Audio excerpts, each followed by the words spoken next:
everyone. A good Thursday afternoon to you. Welcome to the campus of Case Western Reserve University in Cleveland, Ohio.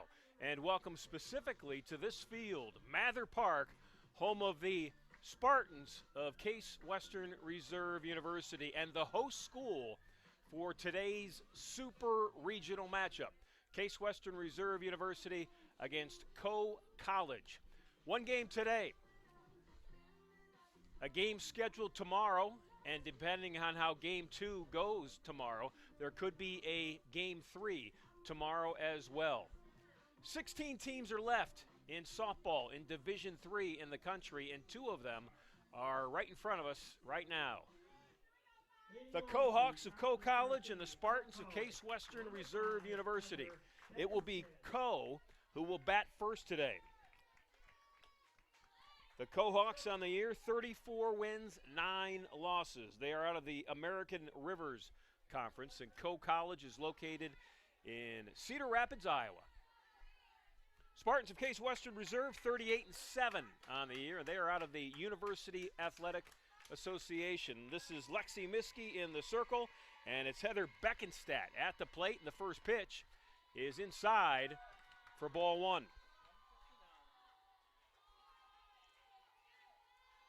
Miskey on the year, 24 wins, 4 losses.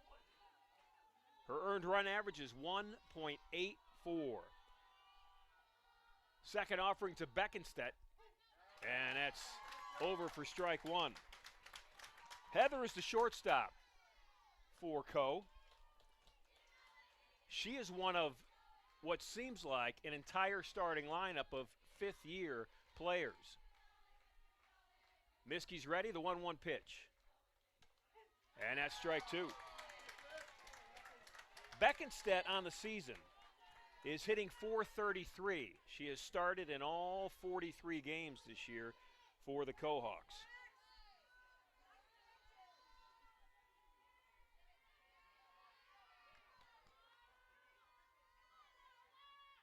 The 1-2 pitch is high and outside. Counts even. Let's take a look at that Spartan defense. In the outfield and left field, Stevie Rieger, the senior. In center, Kella Jagoda, senior. In right field, a first-year player, Nyla Durham. In the infield from third to first, we'll get to it after this 2-2 pitch. Here it comes from Miskey, and it's a changeup that Heather Beckenstadt just barely fouls off to stay alive. At third base is the sophomore Biz Berry. At shortstop, the talented first-year player Karen Potts. At second base, Kai Gross, the senior. What a season she's having. At first base, the junior Bella Russo. Caitlin Lamb's behind the plate. She's a junior. And here comes the 2-2 pitch from Miskey. And it's fouled back. Lexi Miskey is also a junior. If you look at the Coe batting order, number 1 hitter, 5th year.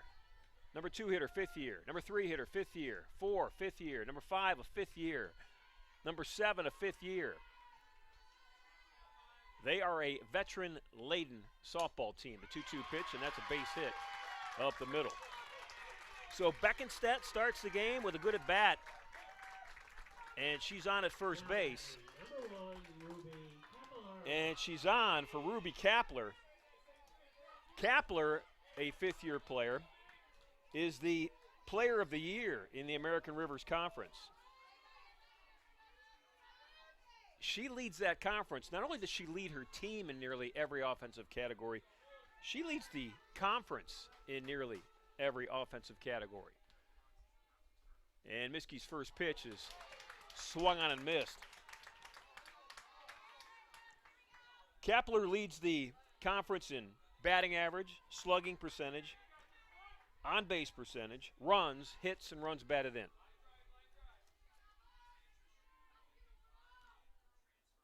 The 0-1 pitch is fouled back. Beckenstadt, who's on at first base right now, the leadoff hitter for the Coe Hawks, on the season has stolen 25 of 27 base attempts. So she can get down to second in a hurry. Lamb's behind the plate. The 0-2 pitch from Miskey is that rise ball. Tempting, but Kapler does not chase.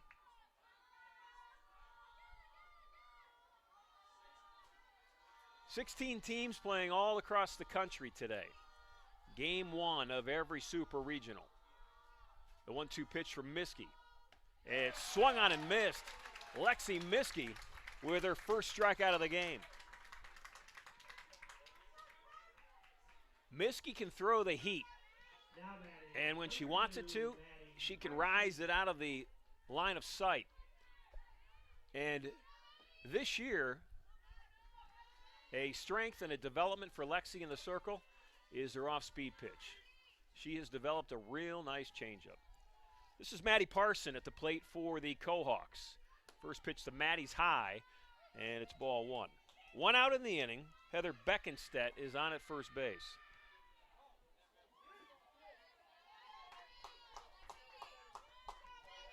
Maddie Parson hitting .333.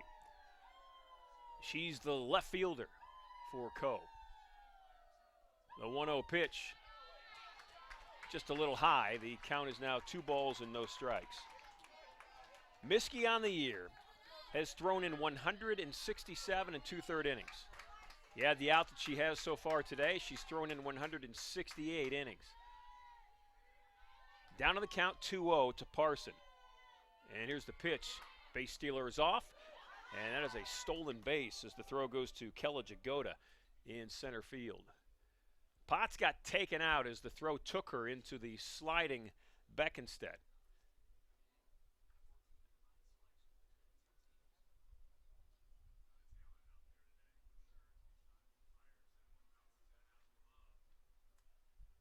And the crowd's quiet. The team is around Karen, and she is still down, although she just gave a thumbs up.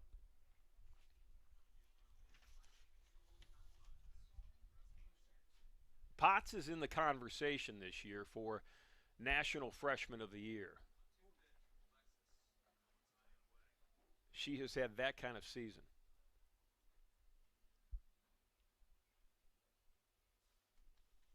They are also attending to Beckenstedt, the runner at second base.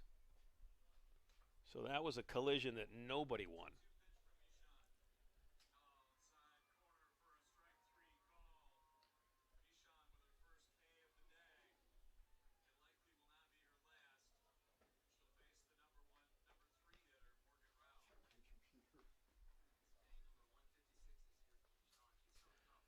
I can't tell because the co-trainer is in my line of sight, but I think they're working on Heather's just state of mind right now. Her forehead, her eyes, how her eyes look. I don't know if it was Heather's forehead that got Karen's leg or Karen's knee that got Heather's forehead. Take a look at it, and that's exactly what happened. I think the shortstop's knee hit the head and snapped the neck of Beckenstedt, the runner. So that was a collision that was not pretty for either player. So Karen Potts is up. Beckenstedt is still being tended to as she is seated on the bag at second base.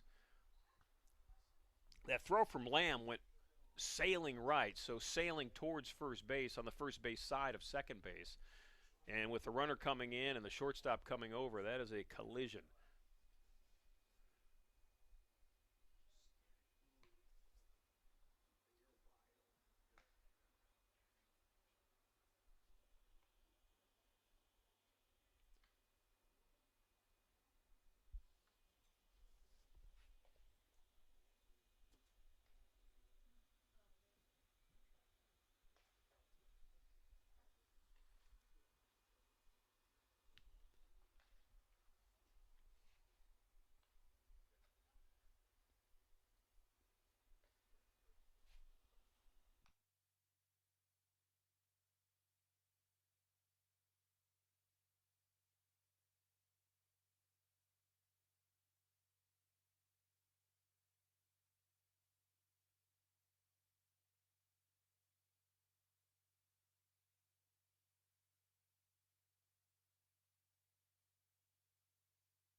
So Heather Beckenstedt will be helped off. She's coming off under her own power, but guided by the training staff at Co. The head coach at Co is Jake Kuhlbeck, and he is just outside of the circle right now talking to the umpire crew.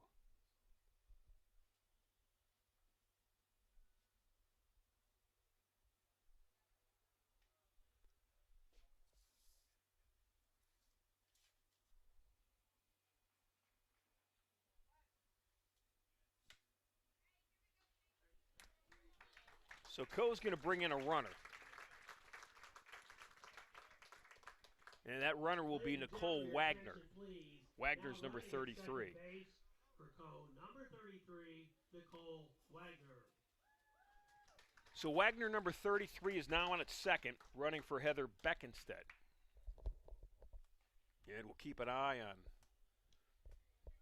the development or progress of Beckenstedt. Obviously a key player for this Co-college team. Beckenstedt, the leadoff hitter, the shortstop, fifth-year player. Coming to the plate, another fifth year. The first 5 hitters and 6 of the first 7 in this Co-college lineup are playing in their 5th year of Division III softball. This is Maddie Parson. Parson with a 3-0 count.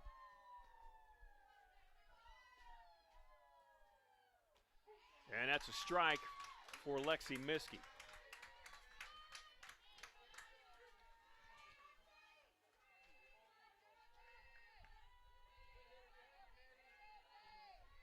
Parson on the year has drawn 19 walks. That is second on the team this year for the Cohawks. And that's strike 2. So Miskey with an off-speed pitch that moved away from the right-handed hitter to get into the full count.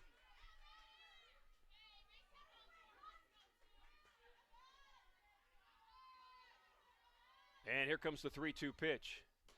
And that's high and outside. A walk, a stolen base, and a strikeout. And the Cohawks with runners at first and second for Skylar Stuckey. Stuckey's the catcher and the cleanup hitter.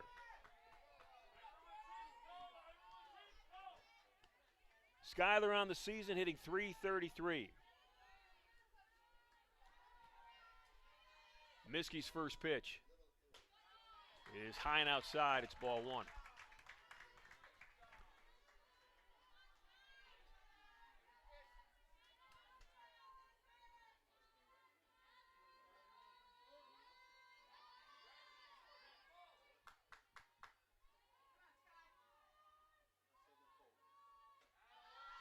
Second pitch high again. Miskey down on the count, 2 balls and a strike. This is where Lexi thrived a week ago. She did not meet a situation that intimidated or shook her in any way. The next pitch, off speed, it's inside, and it's 3-0. And she's 1 ball away from loading the bases, though.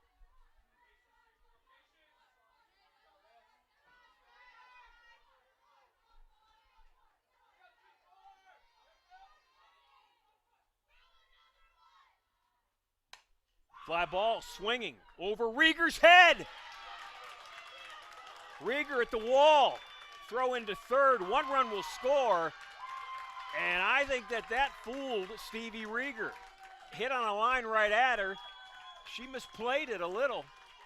And it sailed over her glove.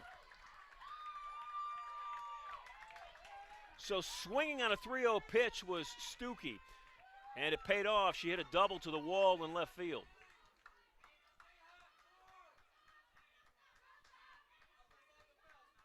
Parsons on at third, Stuckey's at second, and that brings to the plate Shaylee Dodd.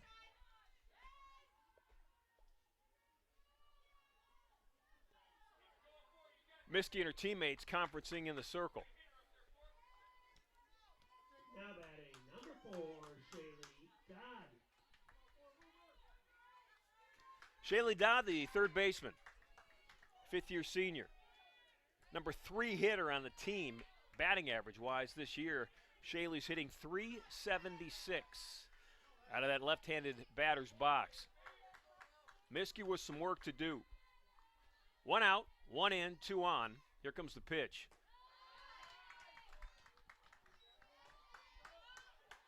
Co is here with 3 straight wins.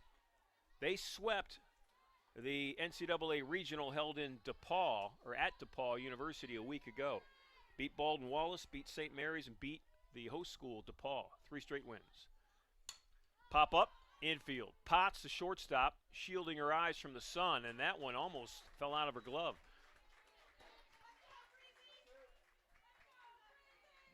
Sun is high in the sky right now as we're in mid-afternoon in northeastern Ohio.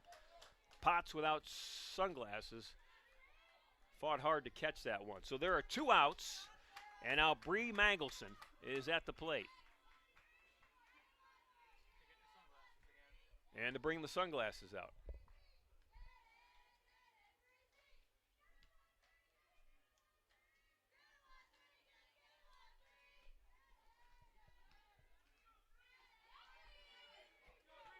Mangelson, the DP, in head coach Jake Kuhlbeck's lineup today.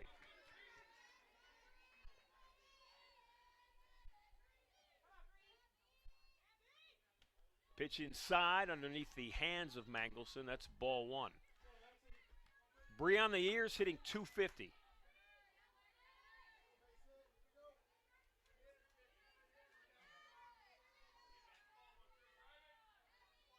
Miskey's 1-0 pitch. Counts now 2 balls, no strikes. Lexi on the year in 100 and now her 68th inning. Has struck out 219 batters, and she's walked 77.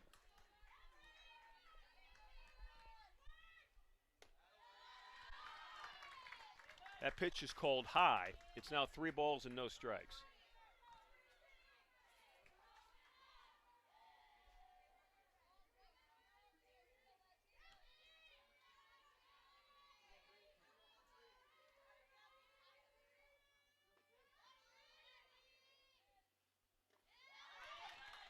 Lamb doing a great job. Caitlin, the junior catcher, dropping and blocking and keeping that ball that skipped in front of her, keeping the runner Parson on at third base. So the second walk of the inning. Mangelson's now at first. And Kira Ball is at the plate. Bases loaded, 2 outs. Miskey's pitched the ball. Line drive, 1 hopper, and Karen Potts ends the inning at second base. So the Spartans escape, and the Co-Hawks leave 3 on. We head to the bottom of the first. It's 1-0 Co.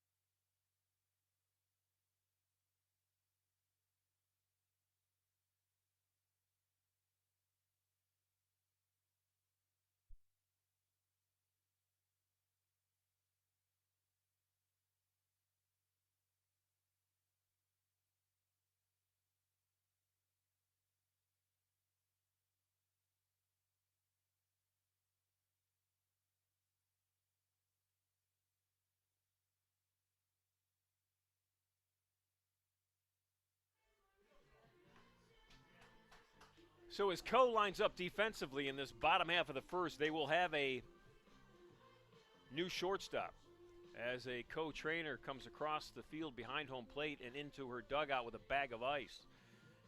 And I'm certain that that bag of ice is for the forehead, maybe neck region of Heather Beckenstedt. We really hope that Heather is okay. She was in a collision, Co-shortstop, with Case Western's shortstop on a stolen base attempt in the top half of the first, and in the replay you could really see Heather's Heather's head and neck snap back as knee met forehead. In the meantime, in place for her now at shortstop is Taylor Dreyfall. So Dreyfall is the co-shortstop as we start this first inning.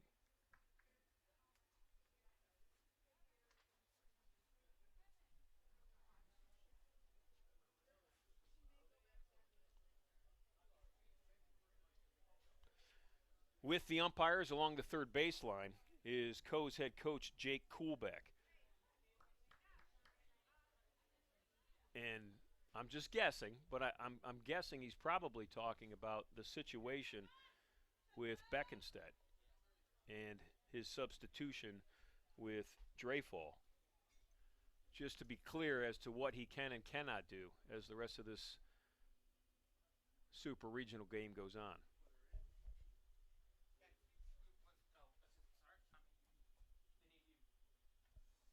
Ladies and gentlemen, your attention, please. Now playing shortstop for Co. Number 27, Taylor Dreyfall. So the umpiring crew has called down the fourth umpire of this staff to talk to him about a situation that, I'm not entirely sure what exactly is going on, but I got to believe it has to do with the ability to play or not play Beckenstedt the rest of this softball game. So Josie Henry is now talking to Todrick Davis, who last week was the crew chief here in Cleveland, and he still is this week.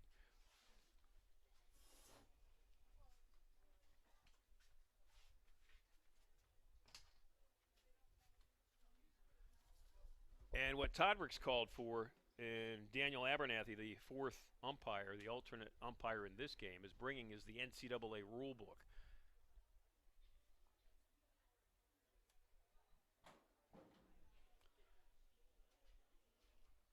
Joining Daniel and Todrick, who are probably off camera. Yeah, they're not. You cannot see them in the shot that you're looking at. Todrick's going to bring his crew over, and they're going to be. You'll see them in the far right side of your screen, right there along the first baseline. They're going to look at the rule book, and they're going to talk over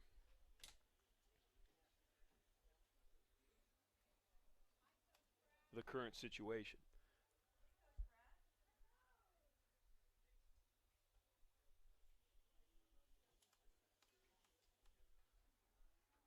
Also down near the dugout on the Spartan side is Denny Griffin from the NCAA.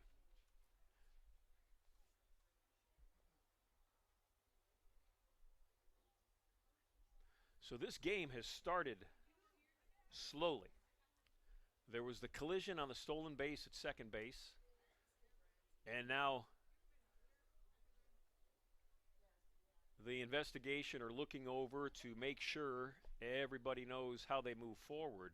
And I'm guessing it's got to be about the substitutions moving forward, specifically with Heather Beckenstedt. It's the only thing that could be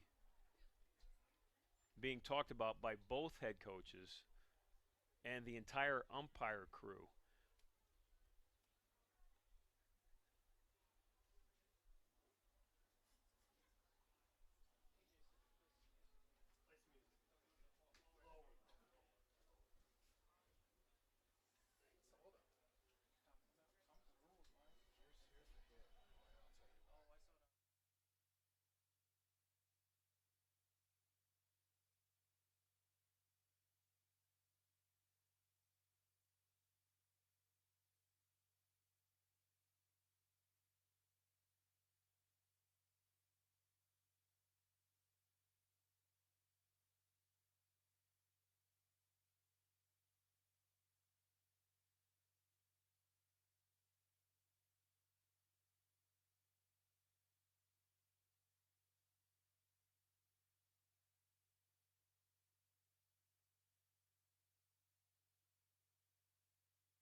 So the discussion is over, and we'll wait till, and we'll ask Daniel Abernathy, the fourth umpire who is in the press box. Not right now, he's not. He will be shortly. If he can explain to us off mic what happened, then I can relay it to all of you. In the meantime, we're about ready to start the bottom half of the first inning. Coe scored a run in the top half. They left the bases loaded. And here we are in the bottom half, and that's Karen Potts with a line drive. That was stolen by Marissa Vodica. Vodica, the second baseman, that ball was behind her, almost to right field, and she got it. Potts smoked the first pitch from Ellie Thoreau.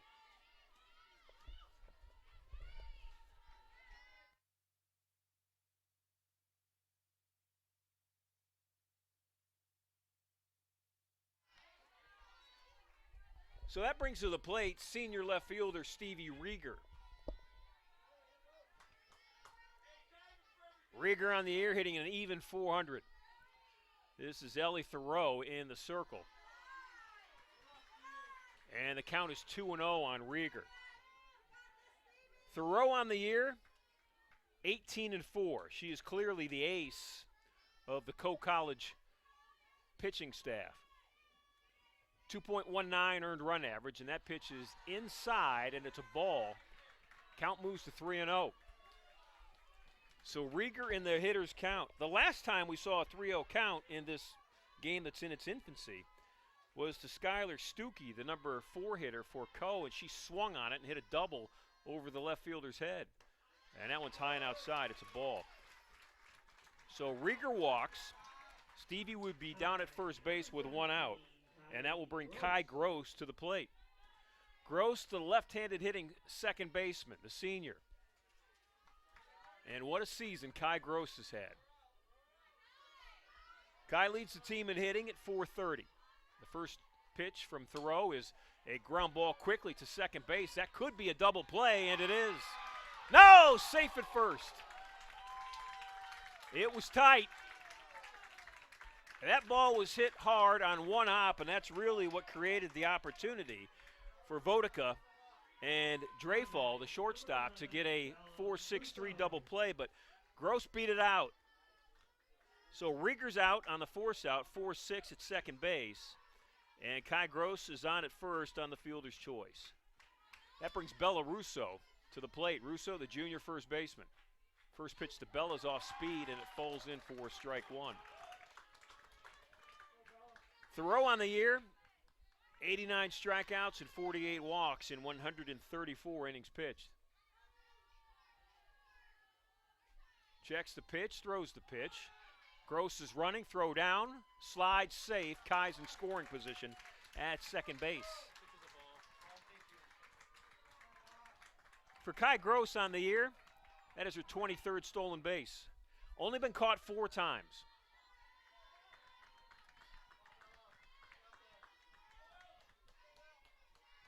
So Russo, the junior, up in a clutch spot here in the bottom half of the first.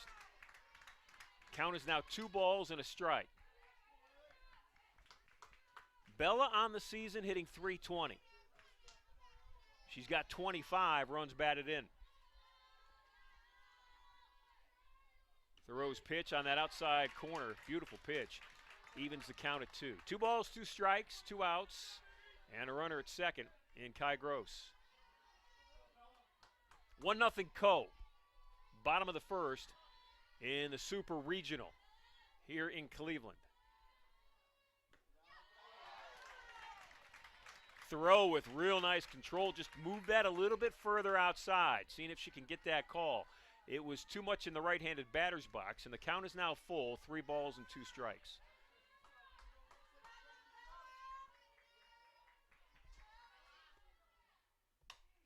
Russo, line drive, that's a base hit.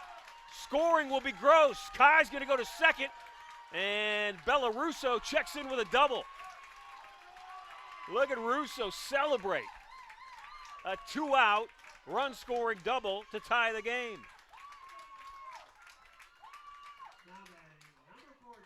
Bellarusso feeling good, and she should. That was a huge battle at the plate that turned into a double and then a run batted in.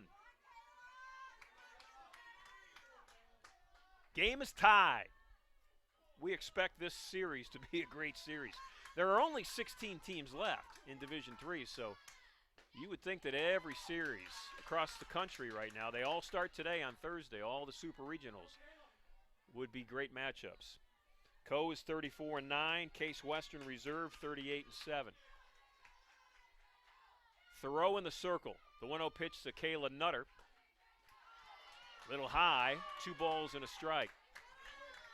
Nutter on the year. Kayla can hit it hard. Only hitting .222, but when she hits it a long way. Half of her hits, better than half of her hits, are either doubles or home runs. Looking on the 2-0, and it's strike one. That's Bellarusso down at second base. 1 in, 2 out. Bottom of the first here for the Spartans of Case Western. Thoreau, the pitch. That was a beaut. That was right under the hands of Kayla Nutter. Counts now even.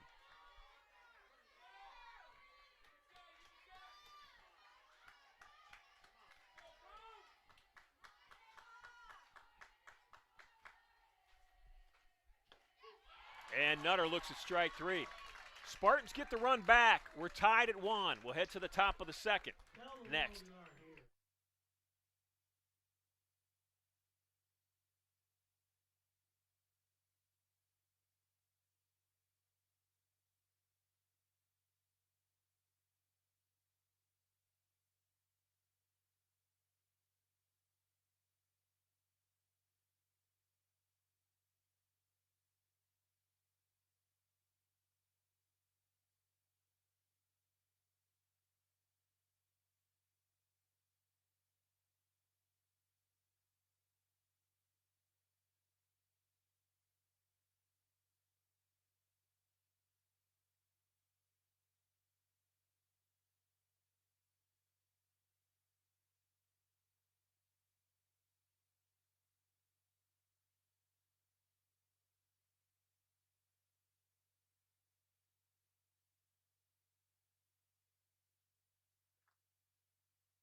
So umpire Daniel Abernathy, who's the 4th umpire on this current crew, and he'll be working tomorrow's game, but he's in the press box with us now, and Daniel explained exactly what had happened in that meeting of all the umpires and both head coaches, and we'll get to it in this inning. This is Miskey in the top of the second facing Marissa Vodica. Vodica's the second baseman for Co, and man, what a play she made to start the bottom half of the first defensively. Karen Potts hit a rope that was by Vodica above her head, and she brought it back in, caught the line drive. The 0-1 pitch, swing and a miss. So what had happened is Heather Beckenstedt had slid into second base on a stolen base, and Heather and Karen Potts, the Spartan shortstop, collided. Karen's knee hit Heather's head, and neither one came up for a while, and Heather had to leave the game and enter what is called concussion protocol. Now, when they brought her off the field, they pinch ran for her with Nicole Wagner. And then when they went to play defense the next inning, they brought another player in, they meaning Co, and Taylor Dreyfall. So the question was, what happens to Wagner? Can she still be eligible? And this is a pop-up to Potts with sunglasses on, and Karen will catch it for the second out. And by rule, and they went to the rule book, page 72, and it's rule 8.6, reentry and concussion reentry protocol. Wagner, number 33, is now tied to Beckenstedt. So if Heather Beckenstedt is able to come back into this game, and everybody obviously hopes first and foremost that Heather's okay, but if she's able to come back in, then Nicole Wagner can also be used again. But if Beckenstedt is unable to come back in and play in this game, Wagner is tied directly to her, and she will be unable to come back in and play or pinch hit or run or do anything. So that's the situation, and that's why it took so long. They really needed to think through that process and find the exact rule in the rule book on re-entry and concussion re-entry. 2 balls, no strikes.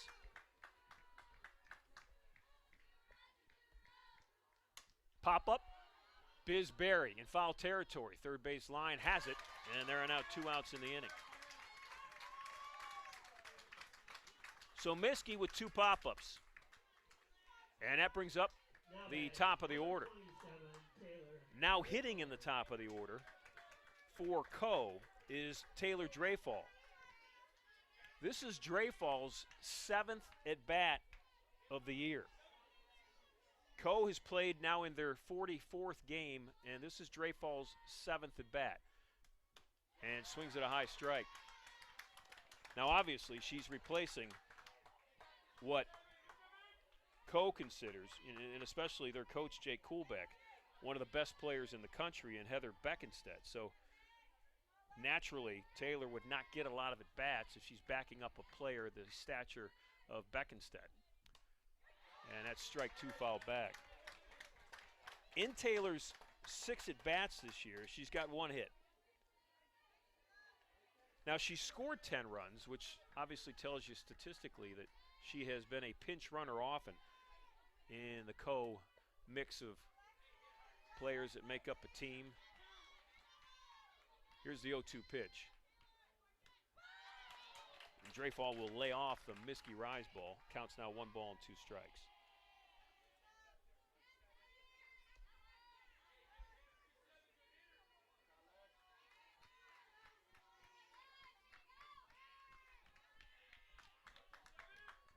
Miskey, the 1-2 pitch. High and outside, counts even. So even though Dreyfall has not seen a lot of pitches this year, especially on that last one, she has been very savvy at not being tempted. She has worked the count back to even. And here comes the 2 ball, 2 strike, 2 out pitch. It's inside, and that is strike 3. Miskey gets the punch out. We head to the bottom of the 2nd. Game's tied at 1.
Bottom half of the 2nd here from Mather Park in Cleveland, Ohio.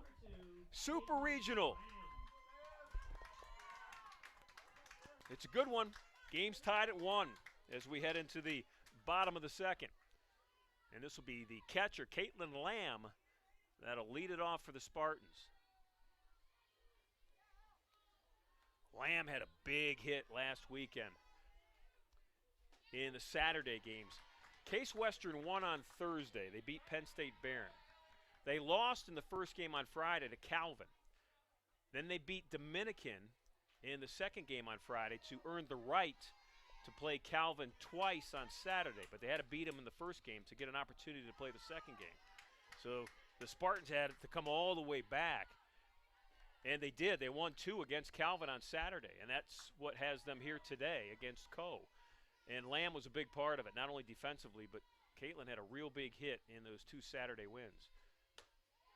The 1-1 pitch is high for a ball. 2 balls and 1 strike on Caitlin Lamb.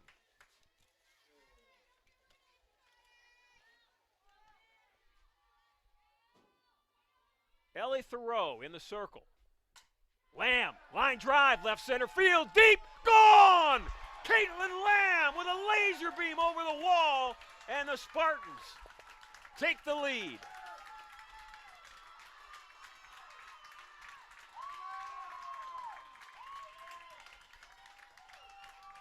Picking up where she left off.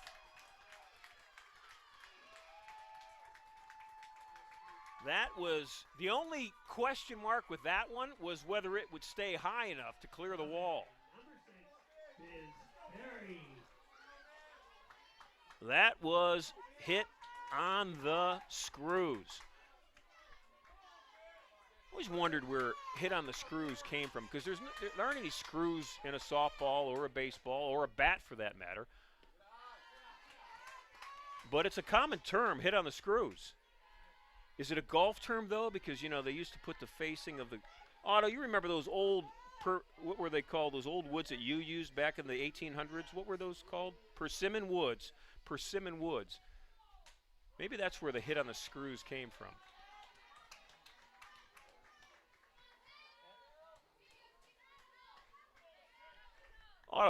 Automatic, Otto Pinnacle, our Hall of Famer.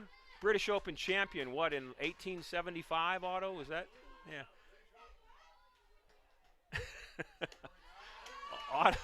Otto is like, he's the foil for all of the press box jokes.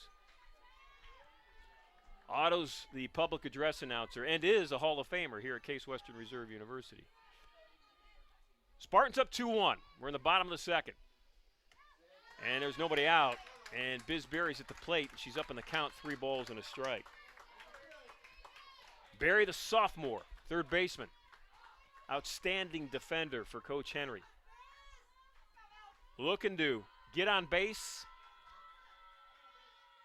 The 3-1 pitch is low, ball 4.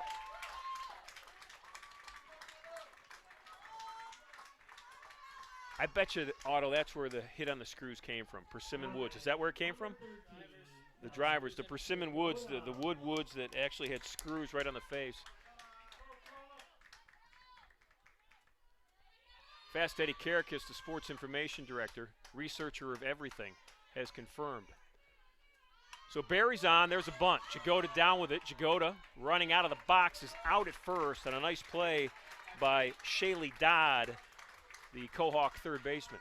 But Jagoda does the job. It was Kella's job to get Biz Berry to second base, and she has done that. That brings Nyla Durham to the plate. What a weekend Nyla Durham had last week. The first-year player, starting right fielder. I mean, she's lightning fast and a very good defender. That's why she's a starter. Anything that they get out of her in the bottom of the lineup is a bonus, and she was real good all weekend long at the plate. It was almost like having a double leadoff hitter. They'd love for Nyla to get another base hit here. Ground ball to third. One hopper, looks the runner back, and it's the second out of the inning. Dodd does a nice job at third, gets it over to Kira Ball, and there are 2 outs for the Quahogs. That'll bring top of the order. And if you're Karen Potts, you're looking out at that co-defense and you're saying to yourself, you ladies owe me one. Because Potts, I don't think anybody could hit it harder than Potts hit in her first at bat, but a sensational play by Marissa Vodica, at second base to rob Potts of a base hit.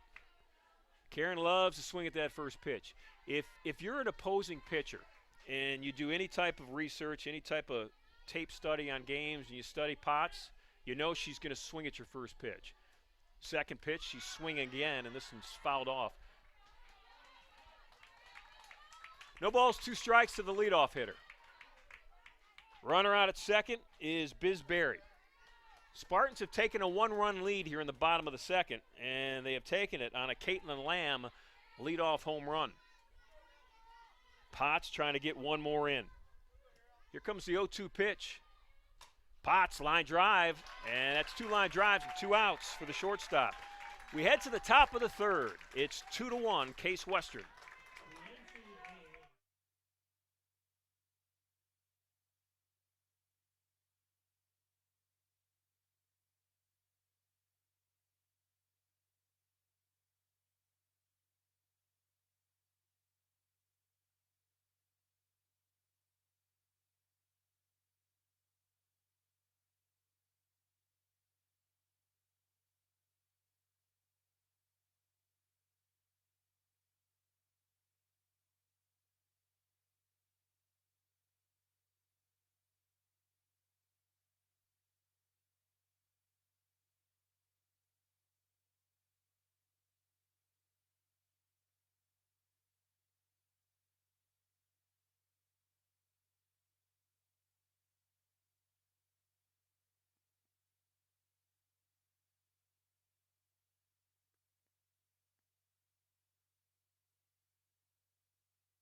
Number 1 will step into the batter's box for Coe College. Number 1 is number 1, really, in a lot of ways. Not only on the back of her jersey, Ruby Kapler, Player of the Year in the American Rivers Conference, leads her team in doubles, home runs, runs batted in, slugging. Has only been thrown out once in 21 stolen base attempts. This fifth-year player, Ruby Kapler, can do it all. And she plays center field.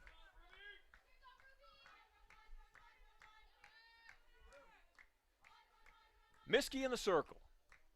Lamb behind the plate. Kapler at the plate, and it's high for ball 2. Case Western Reserve University is in the Super Regional, one of 16 teams left, with 2 huge wins over Calvin on Saturday on this field. Needed to beat Calvin twice, and they did. Needed to beat them once to get to that second game. The 2-0 pitch is high for ball 3. The last time Kapler was up in the 1-run first inning for Coe, Ruby struck out swinging. One of 2 strikeouts so far for Miskey in 2 innings. Lexi going to work herself back 1 pitch at a time. Here comes the 3-0 offering, and there's strike 1.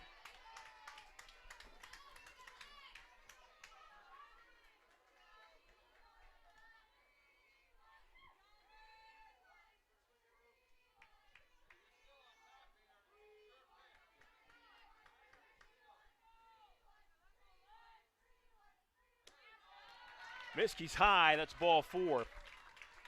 That is the 3rd walk here in the 3rd inning for Miskey. So Kapler's on at first, and I already told you how good she is at stealing a base. The 5th year has been caught only once this season in 21 attempts. Now the last time Coe stole a base was in the 1st inning when Beckenstedt and Case Western shortstop Karen Potts collided.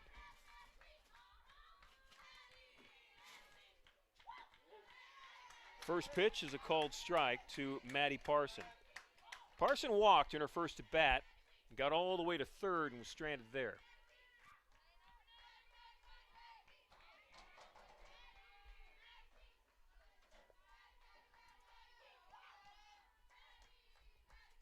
Miskey's pitch, and it's fouled back. Counts 0-2. Beautiful day today in northeastern Ohio.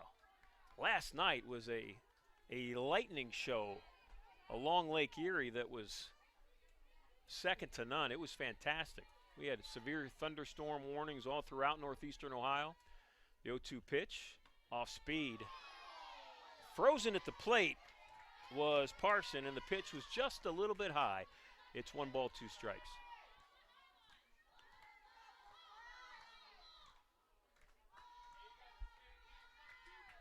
This is a pitch to steal on right here. Let's see if Kapler's going. Doesn't look like it. She'll hold, and swinging and missing is Maddie Parson. First out of the inning for Lexi Miskey, and that brings Skylar Stuckey to the plate. Stuckey, the cleanup hitter. Stuckey on the ear. 35 runs batted in. Her 35th came in the first inning. She hit a double over the outstretched glove of Stevie Rieger in left field. The first pitch rather to Stuckey is high for ball one.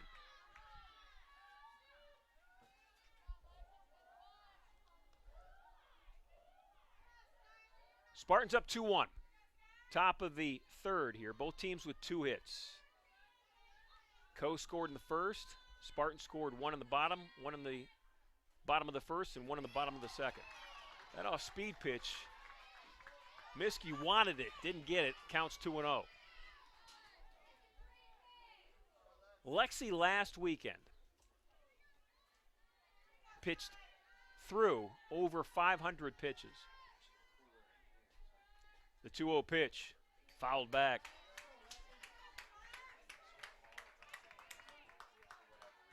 I'll tell you exactly how many here in a second. Her coach, Josie Henry, her and I were both so impressed. 573 pitches last weekend. Miskey. The team needed her, and she put them on her shoulders and just carried them. Counts now even, 2 balls and 2 strikes. It was inspirational. Gutsy, whatever word you want to use. I don't think you can overstate what Lexi Miskey did to get her team here today in the Super Regional. Here comes the 2-2 pitch. Runner going, and there will be no throw.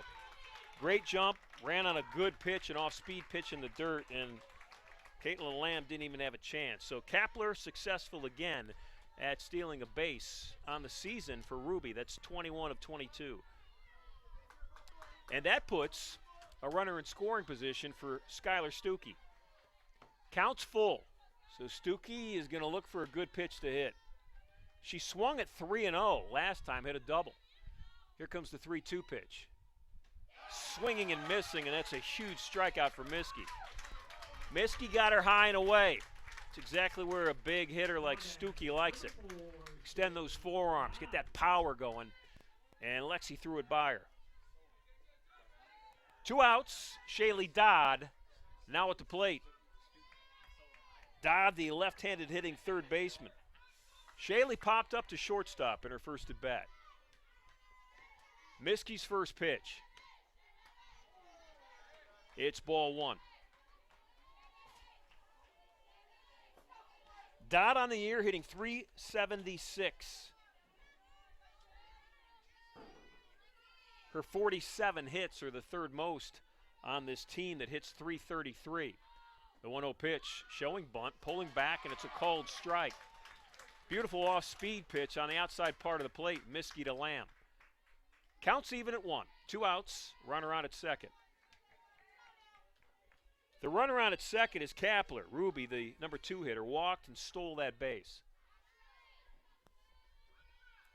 With 2 outs, she'll be running on any batted ball. Ground ball to Gross, high hop, Kai handles, and Russo catches it. We head to the bottom half of the third. Spartans up 2-1.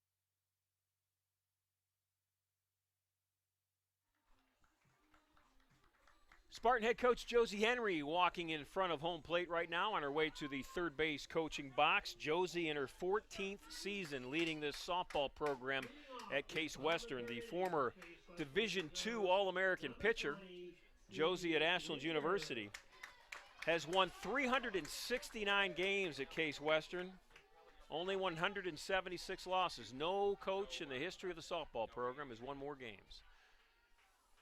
First pitch, Stevie Rieger. Ground ball to the hole. Nice backhand stop and a strong throw. That was Taylor Dreyfall. Dreyfall wearing number 27, filling in for Heather Beckenstedt. And Dreyfall with a real nice play to get Rieger out at first base. Brings Kai Gross to the plate.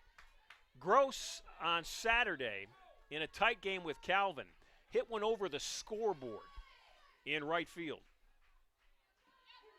First pitch from Thoreau is a strike. Kiner first to bat, hit a ground ball to second. It was on the fielder's choice as Coe tried to turn the 4-6-3 double play. No balls, one strike to the senior hitting second baseman Kai Gross, and here comes the next pitch, and it's outside for ball one.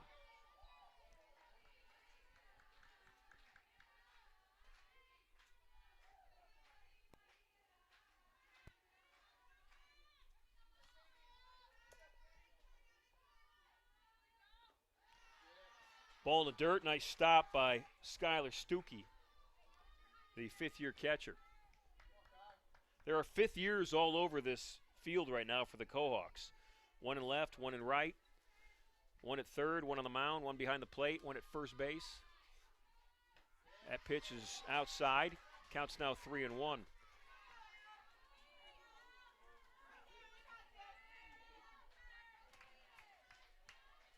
Beckenstedt, the shortstop, who is out right now in concussion protocol, was also a fifth year. The 3-1 pitch, Gross swinging on it. Kai liked it. You're not swinging on 3-1 unless you like it. You're looking for, if you're the hitter, your pitch.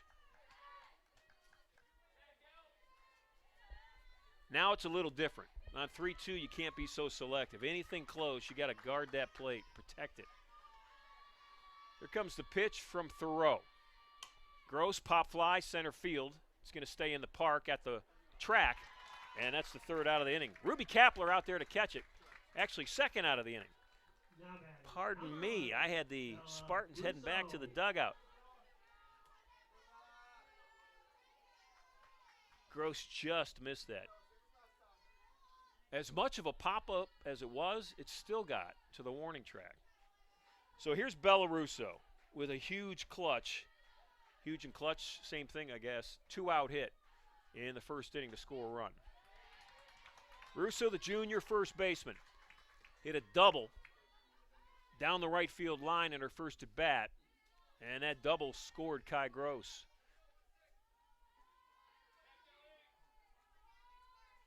The 0-1 pitch from Thoreau. High and outside, counts even at 1.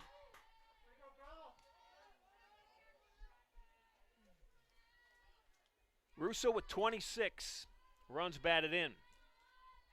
How good of a season has Kai Gross had? She leads the team in RBIs with 59. So Russo pretty good at 26, but nobody close to Kai Gross on the team right now as Bella couldn't hold up. Counts now 1 ball, 2 strikes. Gross with 59 runs batted in. Second best on the team is Rieger, the number 2 hitter with 38.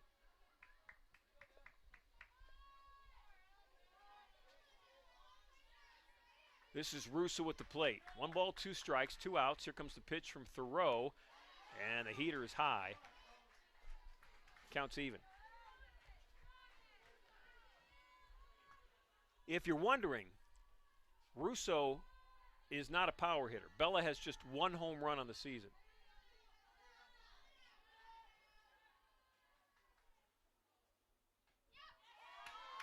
Pitch low. Thoreau thought she had it. You know, if you're the pitcher, you have to walk the fine line between, showing that you thought you had the pitch and then not doing something body language-wise to make that home plate umpire think that you're overreacting. The full count pitch is knocked foul. It's out of play. So sometimes just that little hop afterwards is all you need.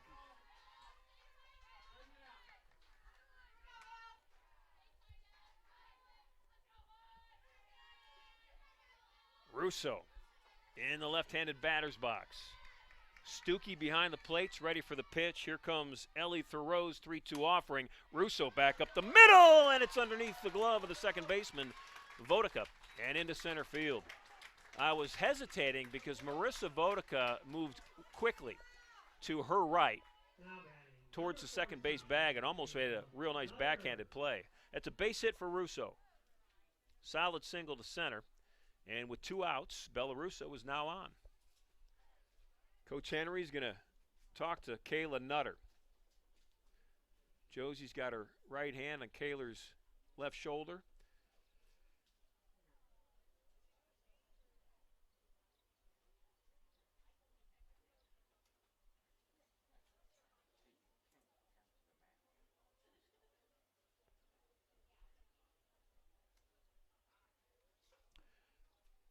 Now there's discussion, and I'm guessing that Jason Booth's going to talk to his crew about whether or not Jason Booth's the home plate umpire, and he's walking out towards the circle to talk to his crew because Jake Kuhlbeck, the head coach of Co., came out to the circle to talk to his infield while Coach Henry was talking to her batter. So I'm guessing, and again, it's just me guessing here, that they're wondering or figuring out, is that a mound visit? And he shook his head no, Jason did, towards Kuhlbeck. So it's not a mound visit.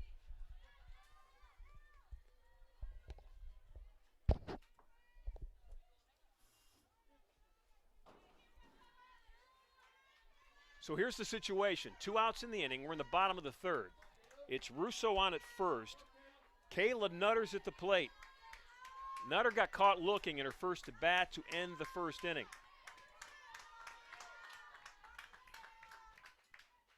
Thoreau's pitch. Low to Nutter. It's ball 1. Thoreau so far today, in this her third inning, has walked 3 and struck out 1. Pitch is inside. Nutter turned on it. Kayla was waiting for that one. That is just a long strike, though. If you're Ellie Thoreau, that is no big deal.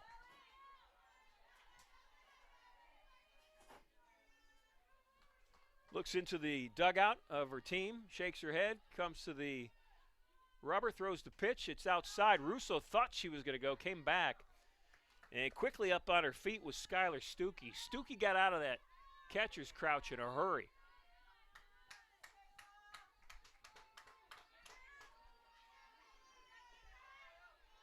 Two balls, 1 strike to Nutter. Here comes the pitch. Down the middle. Wow! Try. Shaylee Dodd with a smile on her face. She just looked at her catcher, Skylar Stuckey, and said, I can smile and I still have teeth because I caught that line drive. We head to the top of the 4th. It's 2-1 Spartans.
We're in the top half of the 4th now.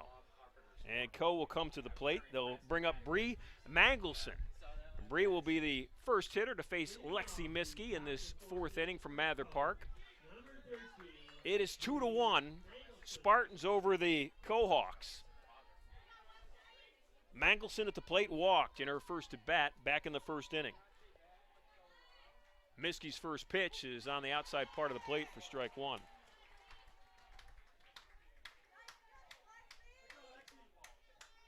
Mangelson, the DP, in Coach Kuhlbeck's lineup. Jake Kuhlbeck, the head coach, in the third base coaching box. The 0-1 pitch, pop-up. Shallow left field. Rieger's in, and Stevie brings it in.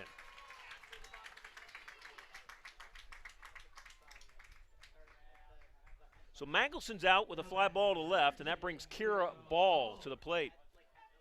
Ball wears number 10, plays first base. And she reached on a fielder's choice. Actually, it ended the inning.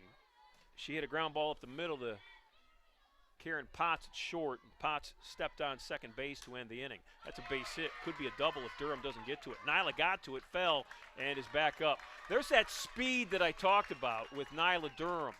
Durham just saved at least a double, and it could have been a triple if that ball gets by her and scoots all the way to the corner in right field. So that's a huge play. You know, put an asterisk next to that one defensively for Nyla Durham. That kept the ball on at first, and that brings Marissa Vodica to the plate.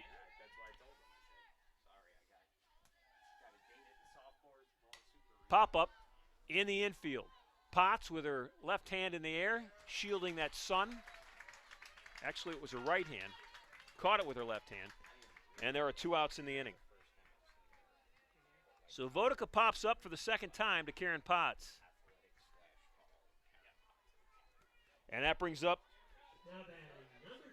Addie Menke. Addie popped up to Bisberry at third in her first at bat. 2 outs in the inning. Miskey in the circle. Here comes the first pitch. And it's on the inside part of the plate, off speed pitch for strike one. Ball, who's on at first on the season, is 10 for 10 when she wants to steal a base. Pitch is high. Counts even at 1. Co is here with 3 straight wins. They swept the regional championships at DePaul University. And they actually swept their conference postseason tournament too. That's a line drive, fair ball. That could score a run. Rieger's up with it, waving them home. Here comes the throw from Potts to the plate. Play at the plate, safe! Throw was high. Lamb went up into the sky to get it, and sliding in safely with a 2-out double that turned into a triple on the throw home is Kira Ball. That is a huge hit from the number 9 hitter, Addie Menke.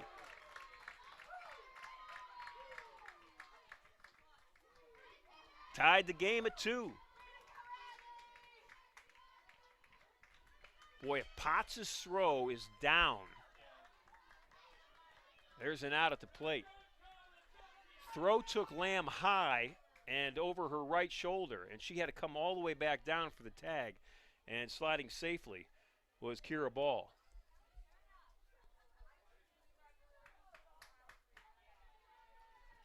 So Miskey going to refocus.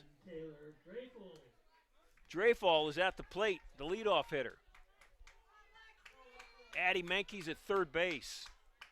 She hit a double, came to third when Potts' throw came to the plate to Lamb.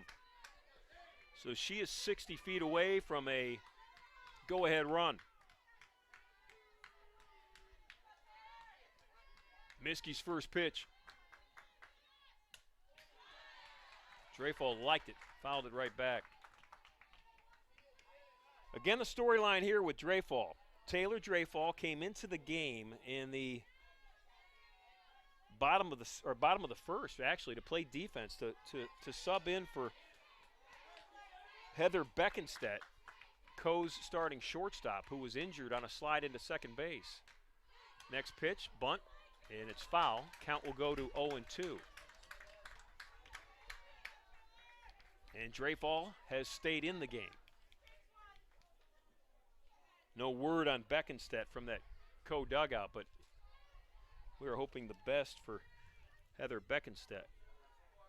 She took a knee to the forehead on a throw down, and then as her head snapped back, it hit hard off the infield dirt. What a stop by Lamb.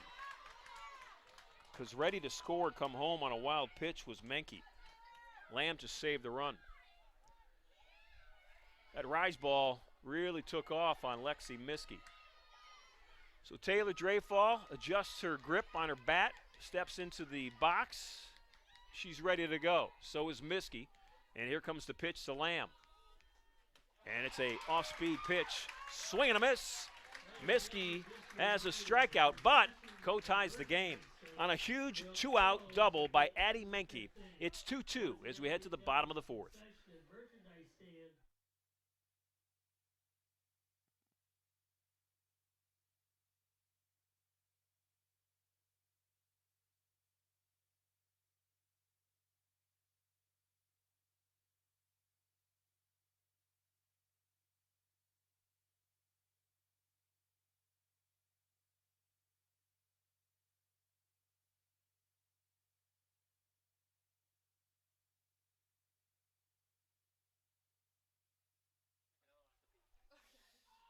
Public address announcer Otto Pennica just read a line asking any current or former military members to stand up, fitting that it's read on this particular weekend, Memorial Weekend. And also kind of a good point to mention the Cleveland and Iowa connection. Cedar Rapids, Iowa, the home of Coe College. Cleveland is where we're at here at Case Western Reserve University. And I think without a doubt the most famous baseball player out of the state of Iowa pitched for the Cleveland Indians, Bob Feller. Bob Feller pitched for the Indians at a time where baseball was king in town. And Feller, without an argument, was the best pitcher of his era. Flat out, right-hander, left-hander, best pitcher of his era. And this is Lamb, the catcher for Case Western at the plate. Feller grew up in Van Meter, Iowa. And if you're in Cedar Rapids, Iowa, and you go south, due south direct, and then you hang a hard western turn and you go about 2 hours southwest of Cedar Rapids, you hit Van Meter. The 1-0 pitch is outside for ball 2. That's where Feller was born, grew up, went to high school, and as a 17-year-old was drafted by the Cleveland Indians. And as a 17-year-old here in Cleveland made his major league debut against the St. Louis Browns and struck out 15 batters. And then he went back to high school.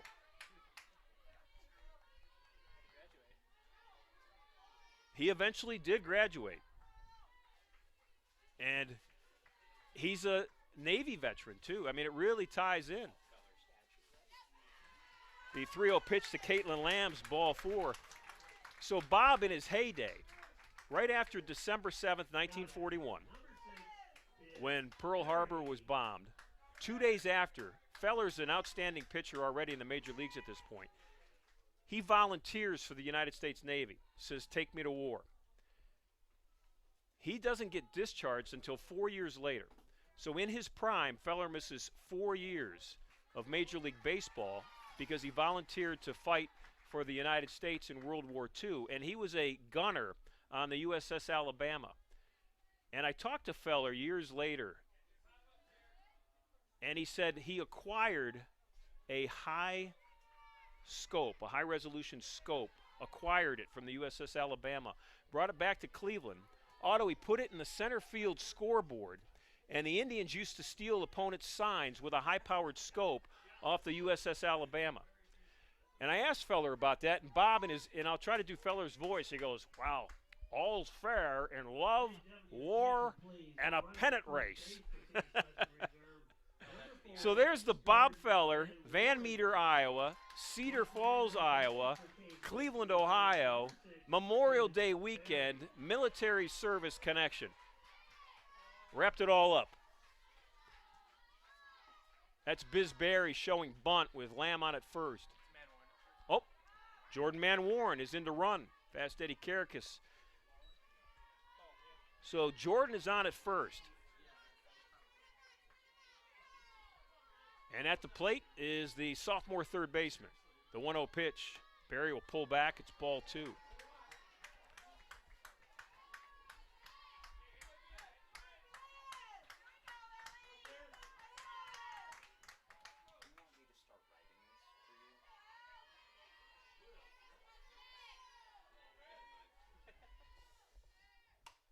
Ground ball. Nice play. Boy, that's second baseman for Co. Marissa Vodica, sophomore. She's one of the few underclassmen. Actually, she is the only. There's a junior, the right fielder, Menke. Only 2 underclassmen in the starting lineup for Co. And Vodica's one of them. And she has made some big-time plays in this softball game. So that saved a base hit. Now, the Spartans get what they wanted, a runner in scoring position in Manwarren. And Jagoda, little floater. That's going to fall in for a base hit, and there will be no play at the plate. Wisely holding and stopping at third is Manwarren.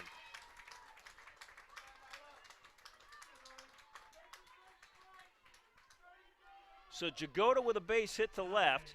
She's on at first. Manwarren, who's running for Lamb, is on at third. And at the plate, the first-year player, the number 9 hitter, Nyla Durham. Now, if Durham can just push that ball to the right side towards second base, she can get the run home. She's going to show bunt. Pull back, it's a called strike, strike 1. Jagoda's now on at second. The Cohawks could care less about Jagoda running to second. Their focus is on the player at the plate and the runner at third.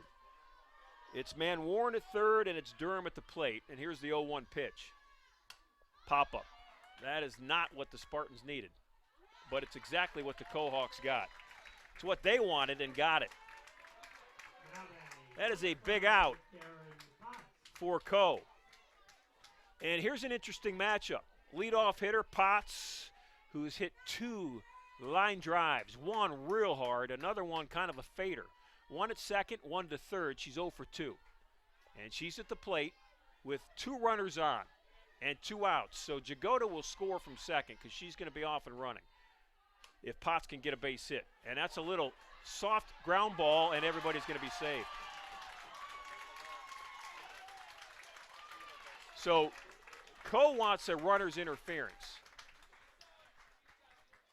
And I think they're going to get it. They're looking for a runner's interference, and actually, they may not get it.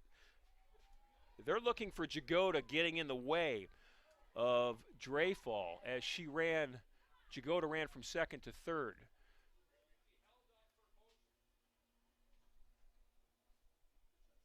And Jake Kuhlbeck's going to ask for the third base umpire to talk about it, and the third base umpire will say, okay, I'll talk to my crew about it. Which, frankly, is, the right thing to do. You want to get the call right. And last weekend, we didn't see this courtesy, and it really cost the Spartans.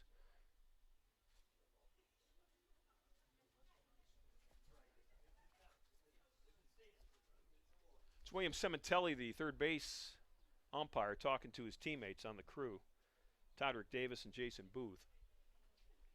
They listen as he explains. They'll come to a decision, and it will be a huge decision either way. Either it's a run for the Spartans and a 3-2 lead, or it's the end of the inning.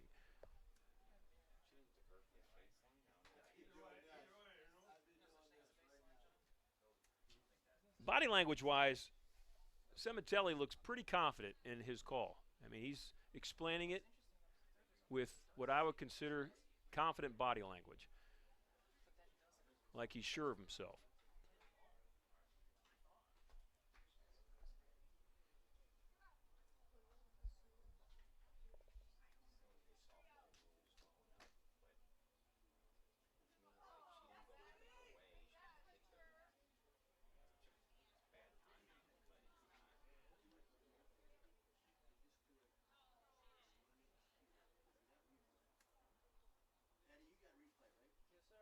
So I'm gonna read minds here. The way Todrick Davis is standing, it looks like they may change the call.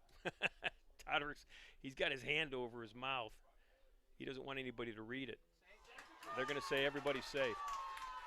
So the call goes in favor of the Spartans, and it's a huge call. So Manwarren's gonna score. Jagoda will be at third. Potts is on at first. She'll be at second in a heartbeat. That's an infield single. And at the plate is Stevie Rieger.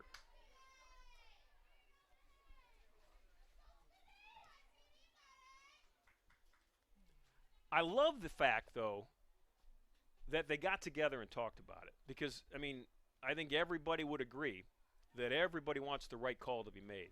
And by getting together and talking about it, I think if you're Jake Kuhlbeck, who's now talking to the home plate umpire, that you've got to be satisfied that at least there was a discussion.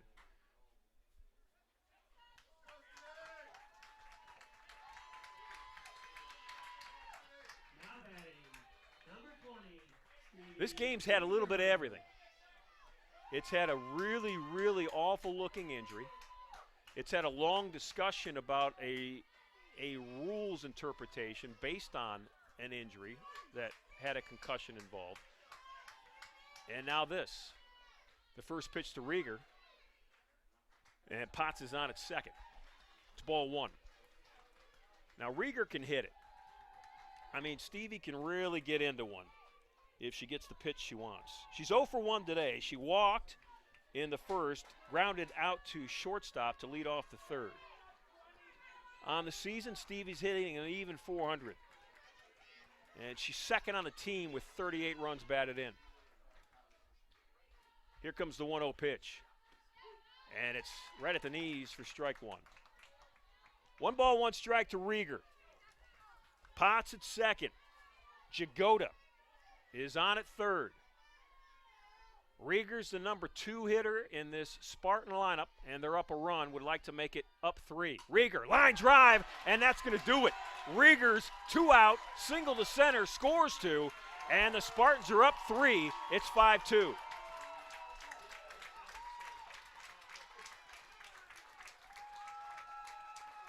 What a huge hit.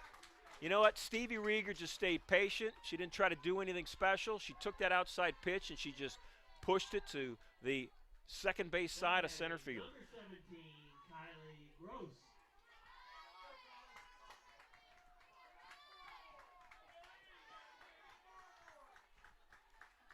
Kai Gross at the plate. Gross is the only player as Rieger runs. Kai swinging first pitch, fly ball short. And that will wrap up the inning. But the Spartans score 3 times. They score 3 times on key hits from Kella Jagoda, Karen Potts, and Stevie Rieger. And we head to the top half of the 5th. It is 5-2, Case Western. NCAA eligibility requirement.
Top of the 5th here from Mather Park.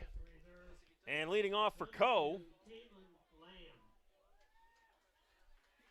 will be their number 2 hitter, Ruby Kapler. Kapler, the right-handed hitting center fielder. Ruby 0 for 1 today. Struck out swinging in her first at-bat, first inning, and then led off the third with a walk and a stolen base. First pitch from Miskey is called for strike 1.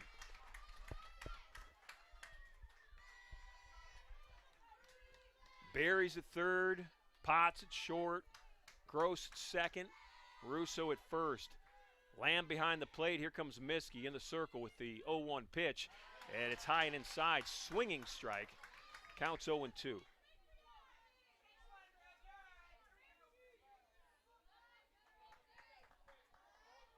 Kapler, the center fielder for this Co-team that's won 34 of 43 this year. The 0-2 pitch, and it's a swing and a miss. Lamb dropped it and then threw it into right field. No, Russo, holy moly. Bella Russo is 5'8", but she looked like she was 6'4" on that one. She went up and got it, and that was a big-time save. That's like hockey. They say top shelf where mama hides the cookies. I mean, she went like above the top shelf. She went into the attic to get that one.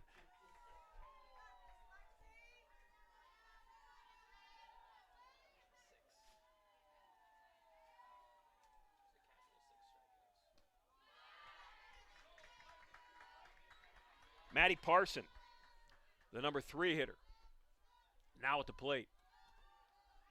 Co scored a run in the first. Spartans equaled it in the bottom half. Case Western Reserve scored another in the bottom of the second. Both teams were scoreless in the third. And then the fourth inning was moving day. And what I mean by that, there was a lot of movement run-wise. Co added a run in the top half to tie the game at 2. And then the Spartans answered with 3 in the bottom of the fourth to take the current lead. It's 5-2, Case Western Reserve. 2 balls, no strikes. The count now on Maddie Parson.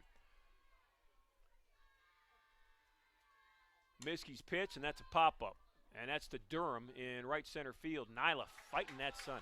I got to tell you, that sun, it's a clear blue sky today. Not a cloud. Nothing helping you out. So those infielders and outfielders from both teams are earning the outs when that ball is in the sky today. Number 4 hitter, Skylar Stuckey. Skylar had a double, knocked in a run in the first, and struck out swinging to end the third. The pitch.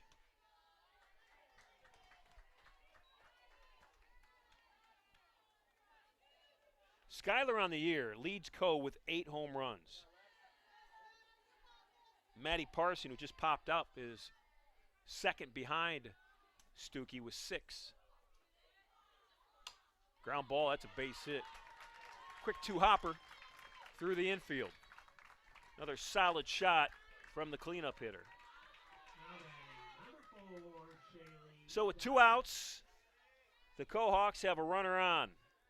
And Shaylee Dodd is at the plate. Dodd, the third baseman. Boy, Shaylee made a real nice play to end the third inning defensively. Kayla Nutter absolutely smoked a line drive right at Shaylee. She caught it. It was either catch it or it might just go right through the right side of her rib cage. It was hit hard. 0-1 pitch coming next to Shaylee Dodd. Count moves to no balls, 2 strikes. Stuckey's on at first. Skylar, a cleanup hitter, power hitter with 10 doubles, 8 homers, and a triple. Can also steal a base when she wants. She picks her spots, and she's 5 of 5.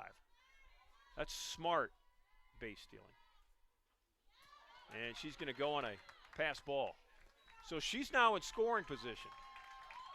So the typical outstanding blocking ability of Caitlin Lamb behind the plate, that one snuck through.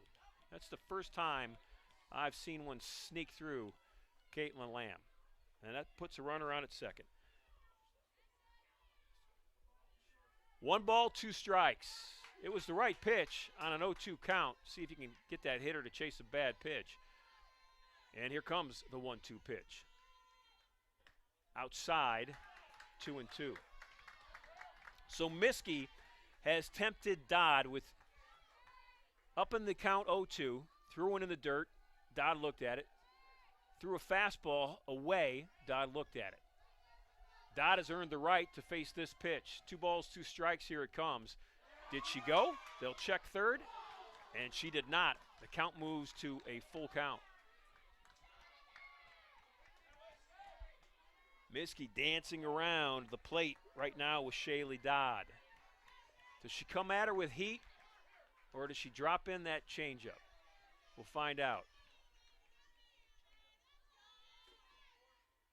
Changeup almost hit Dodd in the helmet. I think Lexi held on to that one a little too tight. So that's a 2-out walk. And that'll bring to the plate Bree Mangelson. Spartan infield's going to talk about it.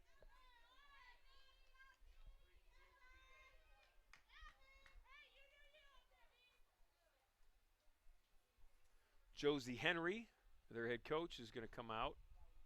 Maybe. Actually, it's going to be a water break for Lexi Miskey. Trainer's out. Back to the legend of Lexi Miskey. Set a program record this year that she set last year, 207 single-season strikeouts. She has surpassed that, and going into today, Miskey was at 218. She is the program's single-season strikeout holder, the program's career strikeout holder. She is a two-time, about to become three-time pitcher of the year in the UAA. She's already won it, so she's a three-time pitcher of the year in the UAA. And last weekend, she threw 572 pitches and put this team on her shoulders and carried them to today. So if she wants a water break, Otto, she gets a water break.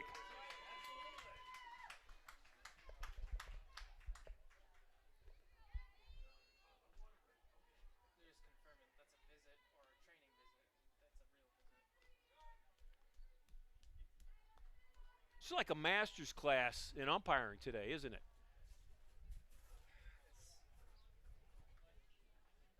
Every move is a unique move.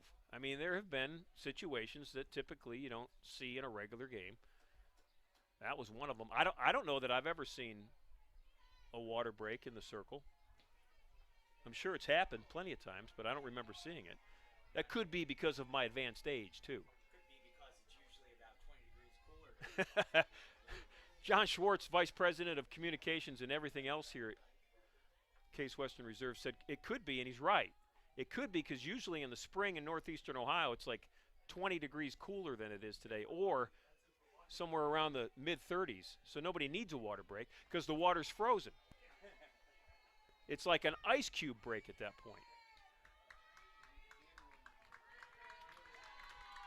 So here we go. 2 outs. We're on the top of the 5th. Mike Hargrove would love this kind of game. Mike Hargrove would love this kind of game.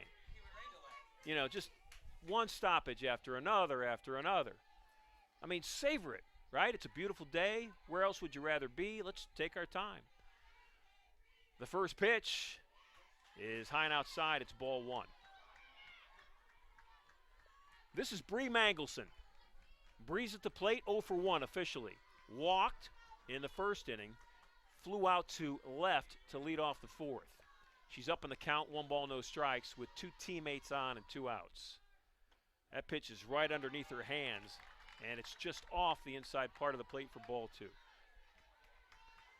So Miskey got 2 quick outs, and now things are starting to get interesting. Lexi struck out the first batter in the inning, the number 2 hitter Kapler. Got the number 3 hitter to fly out to right. And now is back in the count, 2 balls and a strike to Mangelson, the number 5 hitter in this 5th inning.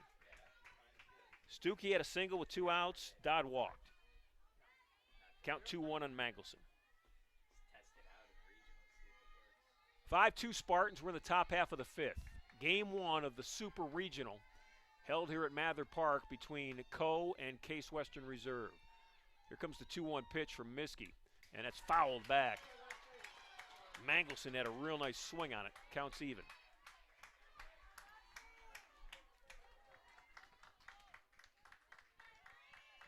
Miskey walks to the back of the circle, adjusts that band that she has on her right elbow that just keeps that elbow warm. She's ready to go. Here comes the 2-2 pitch.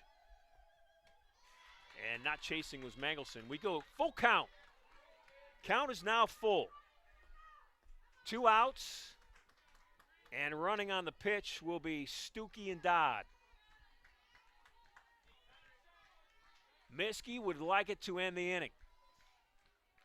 And here it comes. And that's inside. Lexi walks the bases loaded.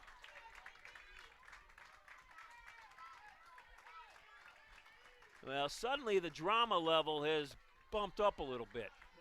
Bella Russo, the junior first baseman, walking into the circle to talk to her teammate Miskey real quick. And, you know, I've watched Bella in now 3 years, and she just does a great job of leading not only the infield, but I think the team. Calming influence, inspirational moment, whatever is needed, Russo always comes up with it. Here comes Miskey's pitch, and that's inside for a ball. So here's the question. If you're Kira Ball, do you not swing until a strike is called? Because Miskey's walked 2 in a row, and she's just let off ball with a ball inside. Coach Kuhlback at third may have told his hitter, you're not swinging until you get a called strike. We'll see. Here comes the 1-0 pitch. And she was swinging. Saw a pitch she liked, and you know what? It's kind of funny. It was an iffy swing, though. She didn't attack it. It was like, okay, I'm going, and here it is. So the count's even, 1 ball, 1 strike. I wonder if she strung it ball, or if she swung a ball too, to be honest with you. Here comes the 1-1 pitch. And that's high. It's 2-1. Miskey with a smile on her face. And that's good because she's in a tight spot right now. You need a little levity to keep you calm when the screws are starting to get tight. 2 balls, 1 strike, bases loaded, 2 outs. Miskey's pitch is inside and saved by Lamb. It's 3-1. This inning started with 2 outs. First 2 batters, up and out.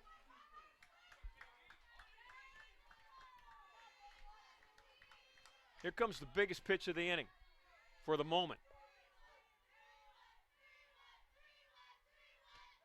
And that's a strike. Count is now full. The string is out. Bases loaded. 3 balls, 2 strikes, 2 outs. Miskey looks into Lamb. Ready to throw it. Rocks, fires, here it comes, ball 4.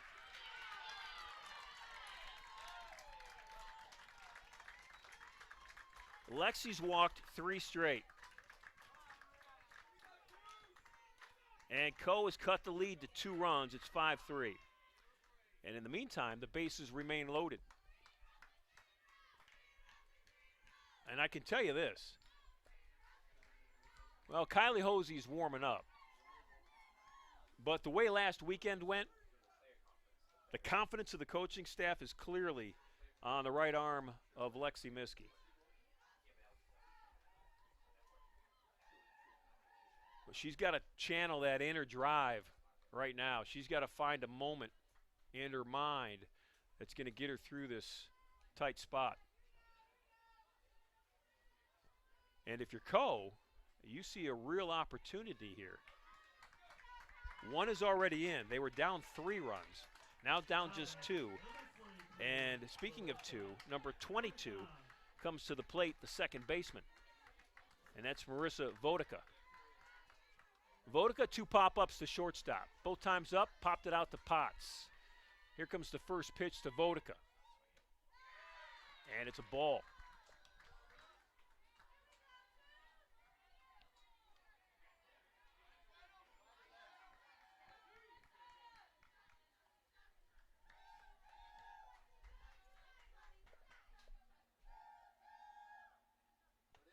That is strike 1. So Vodica shakes her head, looks down at her coach, said, okay, now I'm ready to hit. Steps back in. Miskey got a strike. In her mind, that's a good thing. Next pitch, 1-1, on the way. Strike, nope, gonna call for a ball. 2 balls and a strike to Vodica. Russo talking to her pitcher. Kai Gross wants a ground ball hit to her, the second baseman. And that's strike 2.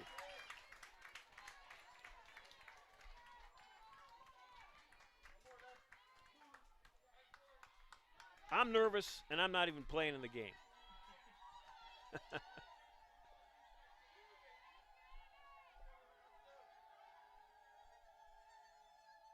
Ground ball back to Miskey. Looks at home, throws to first for the right out. And Lexi Miskey is out of the inning with just a small amount of damage. Wow. Deep breath from Miskey. We head to the bottom of the fifth. Co gets a run. They're within 2. Spartans up 5-3. Across the country, as they are retiring 4 times faster than they are coming in, leaving shortages at all levels.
We head to the bottom of the fifth here on a sun-splashed, blue sky, green grass day at Mather Park. It could not be a more perfect afternoon to sit and watch a softball game.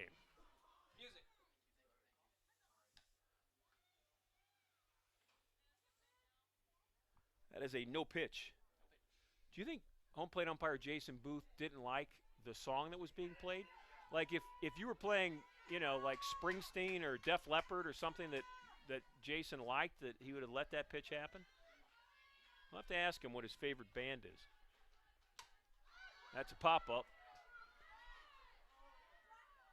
And that one turned into more fun than anybody wanted.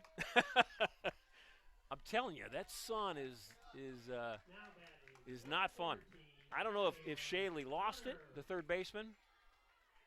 And if she did, her teammate Taylor Dreyfall, the shortstop, was there to pick her up. So Russo's pop-up to Dreyfall is the first out of the inning. And that brings Kayla Nutter to the plate. Last time Kayla was up, she hit a line drive right back at Dodd at third base. Now Shaley, you know, the bases are 60 feet from home plate. So Dodd, the third baseman, is standing at, I'm guessing, just inside, just around 50 feet. She's about 10 feet inside that bag. So that's not a lot of reaction time. If you play a corner infield spot, as that pitch is a strike, counts now 0-2 on Nutter. If you're a corner infielder, in softball specifically, you know, in baseball, those bags are 90 feet away. These are 60 feet away. You've really got to have quick reflexes. The 0-2 pitch is fouled off. I went over to the Knob last weekend after the softball team qualified for the Super Regionals to watch the baseball team play. And that field, after calling an entire season on this field, the baseball field looked like it was acres big. Acres big to me. The 0-2 pitch to Nutter. Kayla got one of those inside pitches that, like, she can just stare at. She can almost read, you know, the inscription on the softball. It's right there in front of her. And those are the kind that, if you're a power hitter, you just love to just swing as hard as possible at. The trick is keeping it in play. Count stays 0-2. No balls, 2 strikes. Thoreau's ready to pitch. Here comes the pitch. And she just smiles and laughs at her teammates in that co-dugout. That was like a bowling ball. That's like Friday night, you know, bowling with your buddies at the bar. Bowling at the bar with your buddies. After a few beers, that would be hard to say. Can I say that? Fast Eddie shakes his head. He's not sure. He's going to check the rule book. It's okay? All right. 2 balls, 2 strikes. As long as you're the one bowling it. Eddie bowls better when he, well, Are you a lefty or a righty? You're a righty. There's another one. There's another one of those pitches. Right, Carson? That pitch was like right there. Otto Pennica, what was your favorite location for a pitch? I mean, what was the one you could not lay off no matter what? Yeah. Otto likes that high one. That chocolate chip cookie temptation. Here we go again. The pitch to Nutter. Nutter stayed with an off-speed pitch. That was a great pitch from Ellie Thoreau. I mean, that was a beautiful pitch for Thoreau on a 2-2 count, and Nutter just stayed with it and fouled it off. How many pitches now, Eddie? The number 9 pitch in this at-bat between Thoreau and Nutter. Here it comes. Another off-speed pitch, and Kayla couldn't wait for it. And that's the first out of the inning. Second out of the inning. Russo popped up. That at-bat was so long I forgot that Russo actually hit before Kayla Nutter did. So with 2 outs, here's the Spartan catcher, Caitlin Lamb.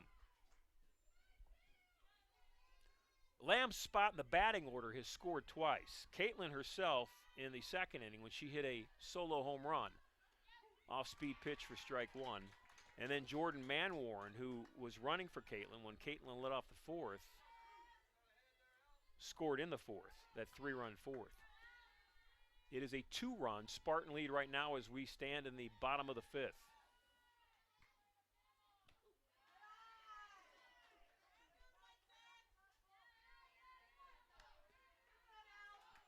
The home run by Lamb was her 3rd of the year. Kai Gross leads the team with 9. Karen Potts is second with 8. Here's the 1-1 pitch to Caitlin Lamb. 2 balls and a strike. Ellie Thoreau working now in her 5th inning. She is the ace of this co-college staff. 28 appearances, 22 starts. That pitch, fly ball, right field, fairly deep to the track, and caught. Nice job out there by Addie Mankey, the junior right fielder. We head to the top half of the 6th. It's Case Western Reserve University 5, Co-College 3. We'll be right back.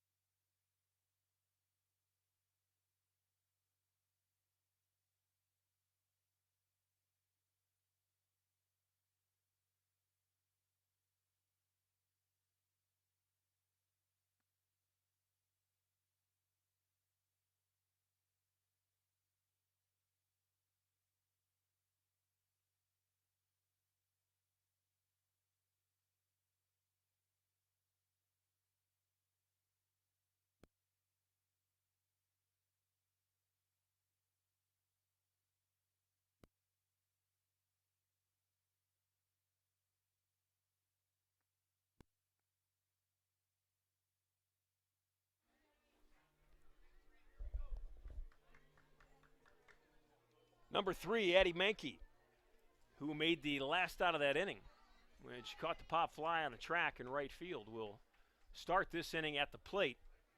The top of the 6th for her team, the Co-College Cohawks. A year ago, Co-College was 39-11, and they made it all the way to the NCAA championships. They finished 3rd in the country. It was Jake Kuhlbeck, their head coach's first year as the head coach. And he's got them back in the Super Regional this year. Now, Kuhlbeck wasn't new to the program. He had spent 7 seasons as the assistant coach. And then he was given the top job and took his team to the Final Four.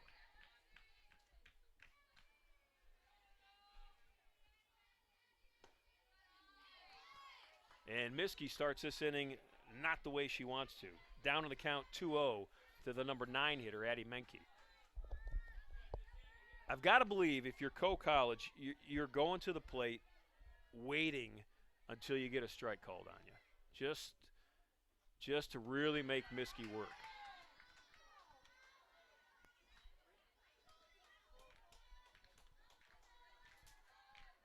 Menke on the day, 1 for 2. She had a huge double with 2 outs in the 4th inning to knock in Kira Ball. The 3-0 pitch. And that's a strike.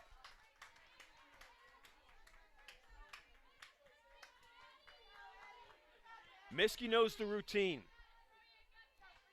When you got to work back from 3-0, you work back 1 strike at a time. She's got 1 in the books, looking for her 2nd on this pitch.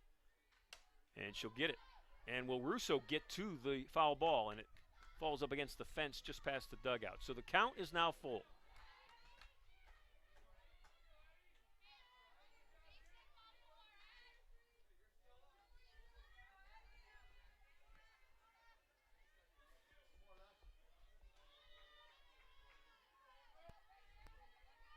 Nice crowd here on hand today. Coe College traveled very well from Iowa. Miskey looks in. Here comes the pitch, and it's high and outside. So Menke starts out just exactly like her team wants her to, and that's on first base. Now batting, number 27, Taylor Dreyfus. That brings the top of the order. Taylor Dreyfus is now at the plate. Taylor has struck out in both of her plate appearances, once looking and once swinging. Both of them ended innings.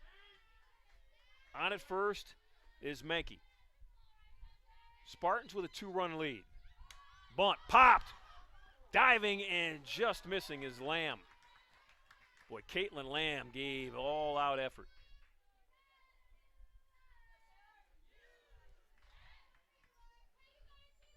I've said this before, the problem with bunting against Miskey is Lexi can throw that heat that rises. And if you're a bunter, if you're the batter, you got to get on top of that ball to get the bunt down.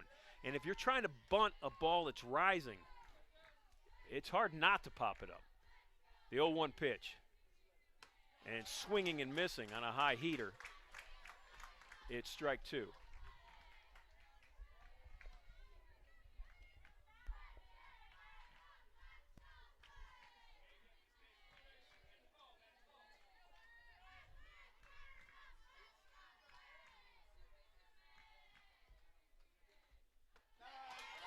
Tied her up. Miskey with a well-placed pitch underneath the hands of Dreyfus inside, and that's the first out of the inning. Ruby Kapler to the plate. Now batting, number 1, Ruby Kapler. Kapler, the center fielder. Struck out swinging first at bat. Walked, stole the base second at bat. Struck out swinging in her 3rd at bat. Miskey starts her off with a ball.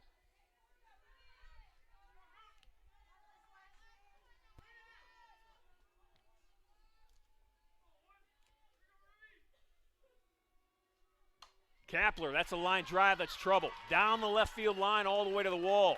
Rieger picks it up at the track. Potts to throw home. She had her. She didn't know she had her. And when she hesitated, she missed the opportunity. If Potts catches that relay, immediately goes home. If one of her teammates are talking to her, a good throw and there's an out at the plate. I don't know if anybody was talking to her, though.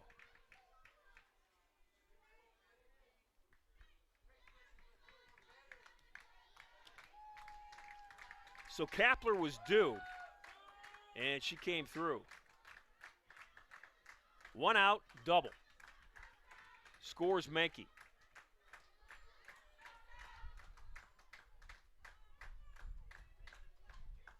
Coe, run by run, working their way back into this game. They were down 5-2 as the game headed to the top of the 5th. The Cohawks scored a run in the top half of the 5th, held the Spartans scoreless in the bottom, and have now scored a run here in the top half of the 6th. And there's only 1 out. They've got a runner on at second, and the middle of their lineup coming to the plate. Now batting, number 2, batting. This is Maddie Parson. Parson 0 for 2 today. Strikeout and a flyout and a walk. Miskey's ready. And that's a strike. I don't know, Eddie, if you have the ability or not, but I'm not certain how many times Lexi has been up in the count 0-1 against a hitter today. It hasn't been often. So that has to make her feel good. Here comes the second pitch. Little off speed, falls short.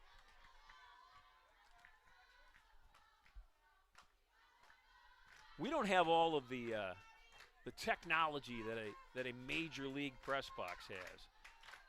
But Eddie's doing his best right now to figure out my question. Miskey looks in. Here comes the 1-1 pitch, and that's strike two. Lexi shakes her head, wanted it, got it. Needs to find something to amp her up a little bit. If you were able to watch her in the last, I don't know, 3 innings of that Calvin game, game 2 on Saturday, her energy was unbelievable. That's going to tie the game. Base hit to center by the number 3 hitter, and Co-College has come all the way back.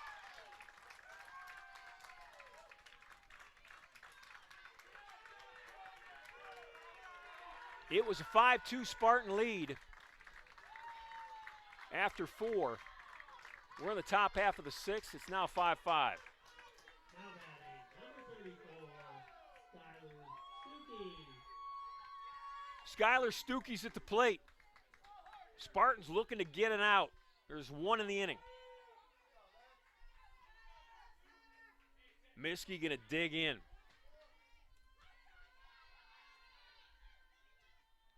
Pop-up. Russo looking, got it.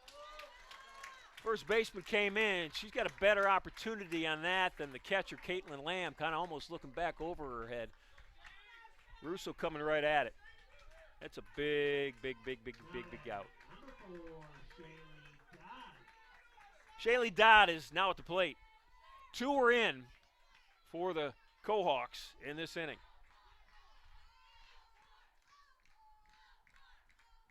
Running on the pitch, throw down from Lamb, and out at second base. Beautiful throw and catch. Lamb to Potts, getting the runner Parson, and we head to the bottom of the 6th. But Co has tied it at 5. Spartans with some work to do.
Case Western Reserve University will send the bottom of their order up here in the bottom half of the 6th. Trying to find a way to get back on top. They have squandered a 3-run lead. This is Biz Berry at the plate.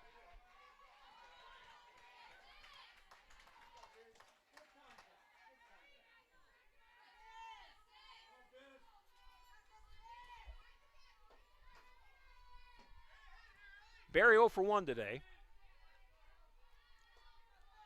Walked and then grounded out to second. And that is strike 2 from Ellie Thoreau. Ellie Thoreau, 18-4 on the year. This is her 22nd start. The 0-2 pitch is high, counts 1-2. This, her 6th inning of this game, will give her into her 140th inning of the season. Nobody's close teammate-wise. Abby White has thrown 76 innings. That's the next pitcher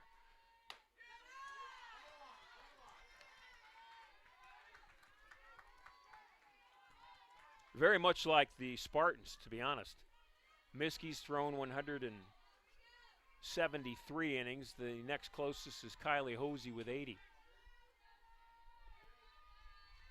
The 2-2 pitch. Barry. It's a line drive, and it will fall in front of the center fielder for a leadoff base hit.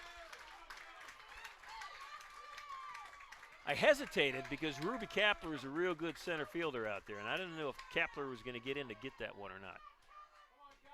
Barry got a solid single, though, and that brings Kella Jagoda to the plate.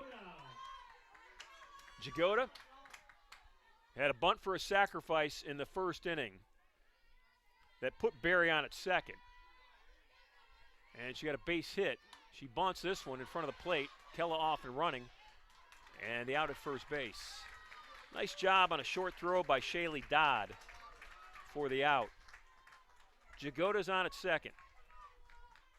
Or Barry's on at second by the Jagoda sac bunt. Number 33, Nyla Durham. So can the first-year player Nyla Durham find a little magic in that bat? Held up, it's ball one. Durham looks down at Josie Henry, her head coach.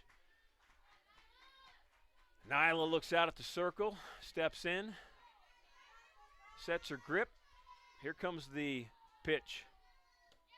And it's on the outside part of the plate for strike one. Coe with 5 runs and 7 hits. Spartans, 5 runs, 7 hits. Coe has scored in 4 innings. Case Western has scored in 3. They'd like to make this their 4th inning of scoring a run. Pitch to Durham, that's popped up back behind the backstop. And that takes the count to 1 ball, 2 strikes. Even if Durham can just push the ball somewhere to get Jagoda to get Barry to third, that gives you the opportunity at the very least with 2 outs of a wild pitch or a pass ball that could score a run.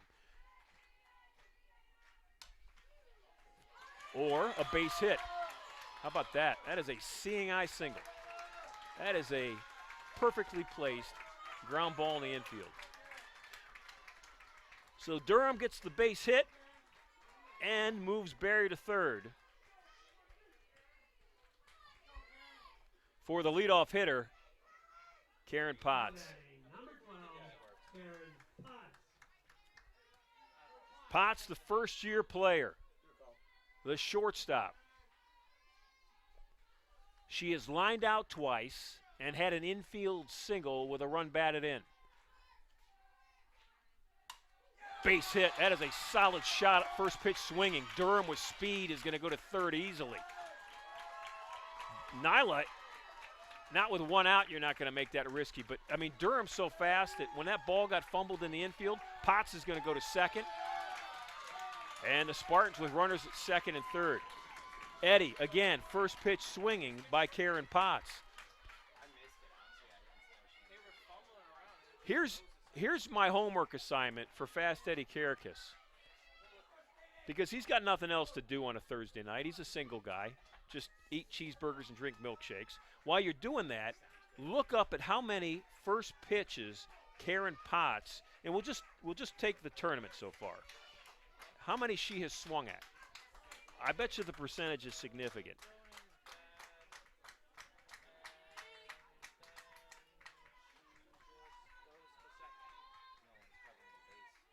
Now batting, number 20, Stevie Rieger. So that brings Rieger to the plate. Stevie's a threat, man. This is a dangerous hitter stepping in for the Spartans. Rieger had a base hit to center, knocked in 2 runs in her last at bat. She's got 2 more out there that she'd like to knock in. Ellie Thoreau's ready. She's in the circle. Will rock fire. Here's the pitch. Rieger looks at it, and it's low for ball 1. 6-5 Spartans. Coe has scored in the last 3 innings. After Case Western went up 5-2 after 4. Coe has answered with 3 straight in the 5th and the 6th, 1 and then 2 in the 6th. But the Spartans have come back here in the bottom of the 6th. Rieger in a hitter's count. 2 balls, no strikes. The number 2 hitter.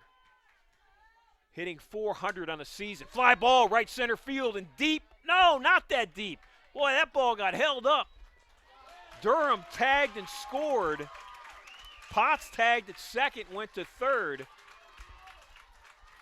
Rieger knocks in a run. 2 outs in the inning. When that ball left the bat, I thought it had a chance to get to the gap. I was getting into my big call. That ball died. Number 17, Kylie Gross. So this is Kai Gross, the most clutch hitter on a team of clutch hitters. Kai's mom and dad sitting directly below us. They are in the row right at the back end of this bleacher that overlooks home plate, right in front of the press box. As a matter of fact, Kai's mom brought me a donut today. I don't know if you guys knew this, but Kai, when she was 14 years old, pitched in the Little League World Series championship game and won. Her jersey, they took off of her after the game and took it to the Little League Hall of Fame in Williamsport. The young lady that's at the plate right now. First pitch, looking in the dirt. It's ball 1. She was the winning pitcher in the championship game of the Little League World Series. Her jersey was in the Little League Hall of Fame for a year. Her mom and dad told me they said to her immediately after the game, "We want the jersey." The 1-0 pitch is low. It's 2 balls and no strikes. They said the jersey was sweaty, dirty. Literally, the game had just ended. I think they washed it before they put it in the, display case. Here's the 2-0 pitch to Gross. Ground ball through the hole. That got between the legs of the first baseman. That is a frustrating error by the Cohawks first baseman, Kira Ball.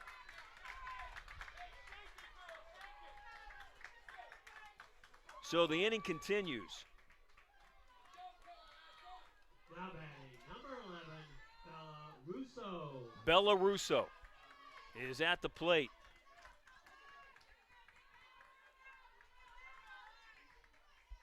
Gross is on at first. She can steal you a base. And Russo swinging on the first pitch. So after Coe scored 2 in the top half of the 6th to tie the game at 5, the momentum had clearly swung in their favor. I mean, they were down 5-2. And Miskey in the circle was trying to find her way. But the Spartans have answered. Gross is stealing, and she'll be on without a throw.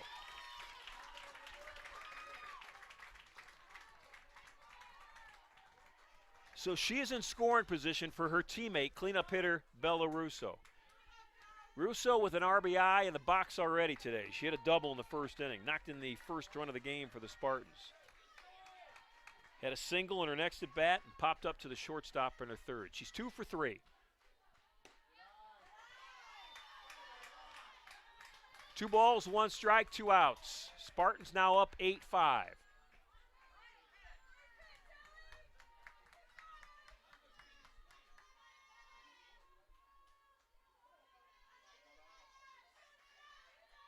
Thoreau's ready to go. Rock and fire, and that's right down Main Street. Counts even.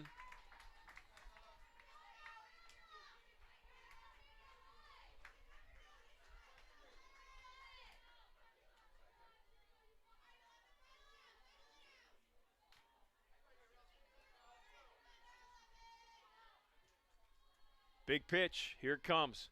Russo, little floater. Steady in center, though, is Ruby Kapler, and the inning's over.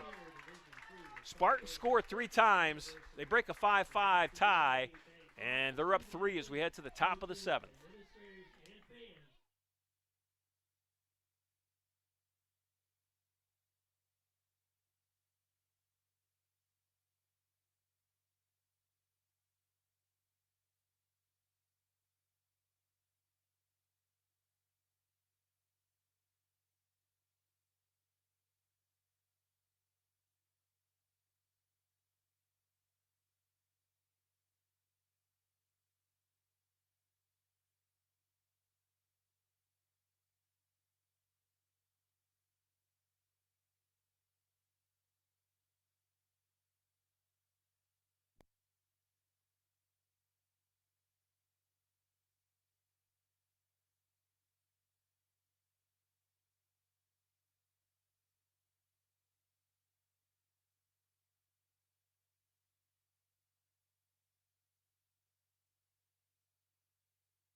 Spartans 3 outs away from taking a one-game lead in this best-of-3 Super Regional Series.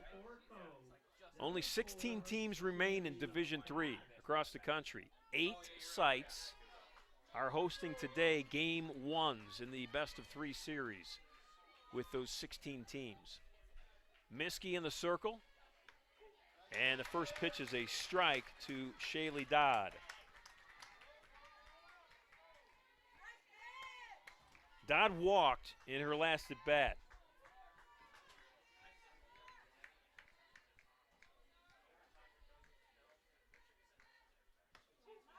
Outside corner for strike 2. Miskey has battled the entire afternoon, but her and her teammates have put themselves in a position to close game 1 out here in the top of the 7th. That pitch is riding high inside, counts even at 2.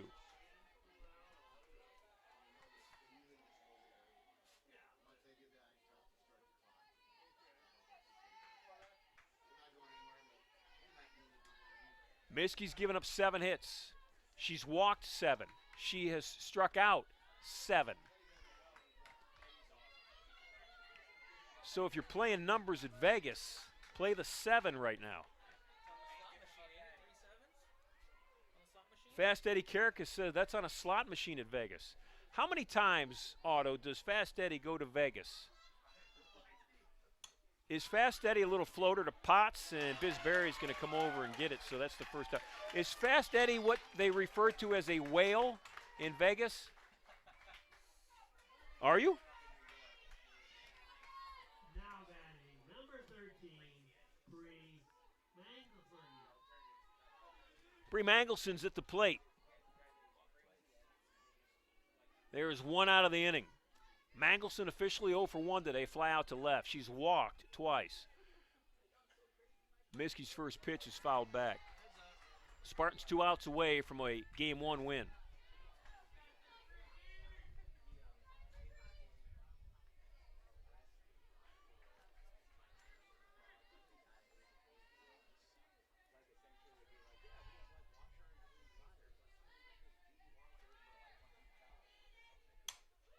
That's a hard one. Jagoda with speed. Kella got a great jump on a line drive, fading away from her to right center field. And the Spartan senior, who patrols that outfield, brings in the catch. Mangelson's line drive ended in an out on a real nice play by Kella Jagoda. Kira Ball, the last batter for hope at the moment right now for Co. Miskey's first pitch. And it's strike 1. Game 2 of this series is tomorrow at 1 o'clock, right here at Mather Park. Spartans 2 strikes away from taking a 1-0 lead into that game. Off speed pitch, missed inside, counts even at 1.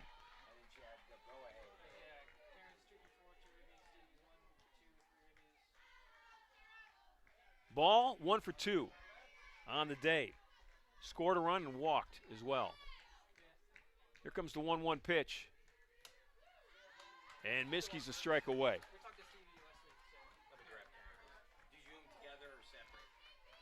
7th inning. Miskey has given up 7 hits. She's walked 7. She struck out 7. Can she break the 7-7-7 with her 8th strikeout? She's 1 strike away. Miskey looks in. Lamb's ready to receive it. Here comes the rock, the fire. And it's high for ball 2. We'll do it again.